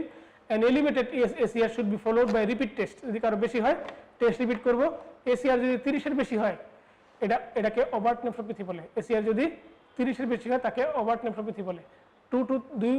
2 out of 3 test, 3 bar test করা হলো, 3 বার টেস্টের মধ্যে যদি 2টাতে 3 বারের বেশি হয় তাকে এই ওভার্ট নেফ্রোপ্যাথি বলা হয়। একে অবশ্যই এই পেশেন্টকে অবশ্যই রেমিপ্রিল অথবা মানে এসি ইনহিবিটর বা ARBর আওতায় আসা উচিত, যাতে এফারেন্ট আর্টেরিয়ালটা কনস্ট্রিকশন করে, ইফারেন্টটা ডাইলেট করে। এফারেন্ট দিয়ে প্রোটিনটা না ঢুকে আর কিছু ঢুকলেও সেজন্য ইফারেন্ট দিয়ে বের হয়ে আমাদের বডিতে ব্যাক করে। এই জন্যে এই পেশেন্টের আপনার মাইক্রোঅ্যালবুমিন রিঅ্যাক্টিভেট করা সম্ভব। ডায়াবেটিক নিউরোপ্যাথি সোমাটিক কিছু ফিচার আছে, কিছু আছে ভিসারাল ফিচার। সোমাটিক ফিচারগুলা সোমা মানে আমাদের বডির সাথে সম্পর্কিত। পলিনিউরোপ্যাথি থাকতে পারে, মনোনিউরোপ্যাথি থাকতে পারে। আর ভিসারালের মধ্যে দেখেন কার্ডিওভাস্কুলার কিছু ফিচার থাকবে, গ্যাস্ট্রোনিউট্রিশনাল ফিচার থাকবে, সুডোমোটর ফিচার থাকবে, ভিসোমোটর পিপিলারি ফিচার থাকবে। এর মধ্যে খুব ইম্পর্টেন্ট হচ্ছে কার্ডিওভাস্কুলার ফিচার। দেখেন এখানে একটা কথা আছে, পশ্চুরাল হাইপোটেনশন। একটা রোগী হঠাৎ করে তার বিপি কমে যেতে পারে, রেস্টিংটা কি কেটে শুয়ে বসে আছে, তার হার্ট রেট বেশি। কারণ আমাদের বডির যে ইয়েগুলা নার্ভগুলো হার্টের সাথে সম্পর্কিত, ব্লাড সুগার জমা হয়ে হয়ে তারা সিগন্যাল ফলো করছে না, ফলে এটা কি গার্ডিয়া হবে। ফিক্সড হার্ট রেট, ইন্সপিরেশনে হার্ট রেট কমে, এক্সপিরেশনে বাড়ে। এই রোগীর ইন্সপিরেশন এক্সপিরেশনে হার্ট রেট ফিক্সড থাকবে, কমবে না বাড়বে না, ফিক্সড থাকবে। গ্যাস্ট্রোনিউট্রিশনাল ফিচার কেন হবে? কারণ ইনসুলিনের অভাবে ডিসপেজিয়া হবে, ইনসুলিনের অভাবে রোগীর গ্যাস্ট্রিক মোটিলিটি কমে যাবে, কারো কারো ডায়রিয়া হবে, কারো কারো কনস্টিপেশন হবে। জেনেটিউরিনারি ফিচারগুলো ইরেকটাইল ডিসফাংশন হতে পারে, রেট্রোগ্রেড ডিসাগুলেশন হতে পারে, সিউডোমোটর, নকটার্নাল সোর্স উইথ হাইপোগ্লাইসেমিয়া থাকতে পারে রোগীর, হঠাৎ করে রাত্রেবেলা অনেক ঘেমে যায়, এরকম পেশেন্ট থাকতে পারে। গাস্ট্রাইটিস সোটিং, খাওয়ার সময় বা অ্যানহাইড্রোসিস, খাওয়ার সময় ফিশার্স ইন দ্য ফিট, পায়ের মধ্যে পা ফেটে যাবে, মানে শীতের সময় পা ফেটে যায় না ওরকম। তারপরে গাস্ট্রাইটিস সোটিং, খাওয়ার সময় তার কপাল ঘামবে, এটার মধ্যে সিউডোমোটর। কার্ডিওভাস্কুলার, গ্যাস্ট্রো ইন্টেস্টাইনাল আর সিউডোমোটর, এই 3টা ফিচার ইনফিনিটি স্টার, বাকিগুলো অল্প অল্প সরে পড়লেই হবে। ডায়াবেটিক ফুড সিমটম আপনি একবার দেখবেন। ডায়াবেটিক ফুড মূলত সার্জারি লোকেরা ডিল করে, এই জন্য ডায়াবেটিক ফুড জাস্ট আপনি একবার রিডিং দিবেন, কোনো স্টার দেওয়া লাগবে না, জাস্ট একবার রিডিং। ডায়াবেটিক ফুড এটা হচ্ছে artificial pancreas, the future of diabetic patient. Diabetic পেশেন্টের ভবিষ্যৎ বদলে যেতে চলেছে, আমাদের ডায়াবেটিক বার্ডেনটা কমে যেতে চলেছে যদি এটা পপুলার হতে পারে। অনেক খরচ, 2 লাখ সামথিং লাগে, এবং ফিউচার প্ল্যান আছে এন্ডোক্রাইনোলজিস্টদের। ইনহেলেশনাল অ্যাজমা পেশেন্টদের মতো ইনহেলেশনাল ইনসুলিন নিয়ে আসবে বাজারে, এবং সেই ইনসুলিন ইনহেলেশনের মাধ্যমে, স্প্রের মাধ্যমে অথবা আপনার ইয়ের মাধ্যমে, আপনার কি বলে ইনহেলারের মাধ্যমে অথবা নেবুলাইজারের মাধ্যমে মানুষ নিবে এবং সুস্থ থাকবে এবং ডায়াবেটিস কন্ট্রোলে রাখবে। এই ইনসুলিনের ফিউচার, এটা আর্টিফিশিয়াল প্যানক্রিয়াস, এই ইনসুলিন পাম্প বাংলাদেশে খুব দ্রুত চলে আসবে। অলরেডি কিছু মানুষ ইউজ করছে এবং খুব দ্রুত এটা চলে আসবে, পপুলার হবে বলে আমরা আশা করছি। আমাদের আজকের এই সেশনে আমরা আপনাদের সাথে খুব সুন্দর কিছু সময় কাটালাম। আমরা পড়াশোনা শুরু করেছিলাম থাইরয়েড দিয়ে, আমরা পড়াশোনা শেষ করছি ডায়াবেটিস দিয়ে। থাইরয়েডের পরে আপনারা অ্যাড্রিনাল গ্ল্যান্ড পড়বেন, আমরা যেভাবে গুছিয়ে দিয়েছি, এবং প্রথমে অ্যানাটমি পড়বেন। অ্যানাটমি যেটুকু আমরা দেখিয়েছি আপনাদেরকে স্লাইডের মধ্যে, এইটুকু পড়লে চলবে। ফিজিওলজি পড়বেন, তারপরে ক্লিনিক্যাল অংশ পড়বেন।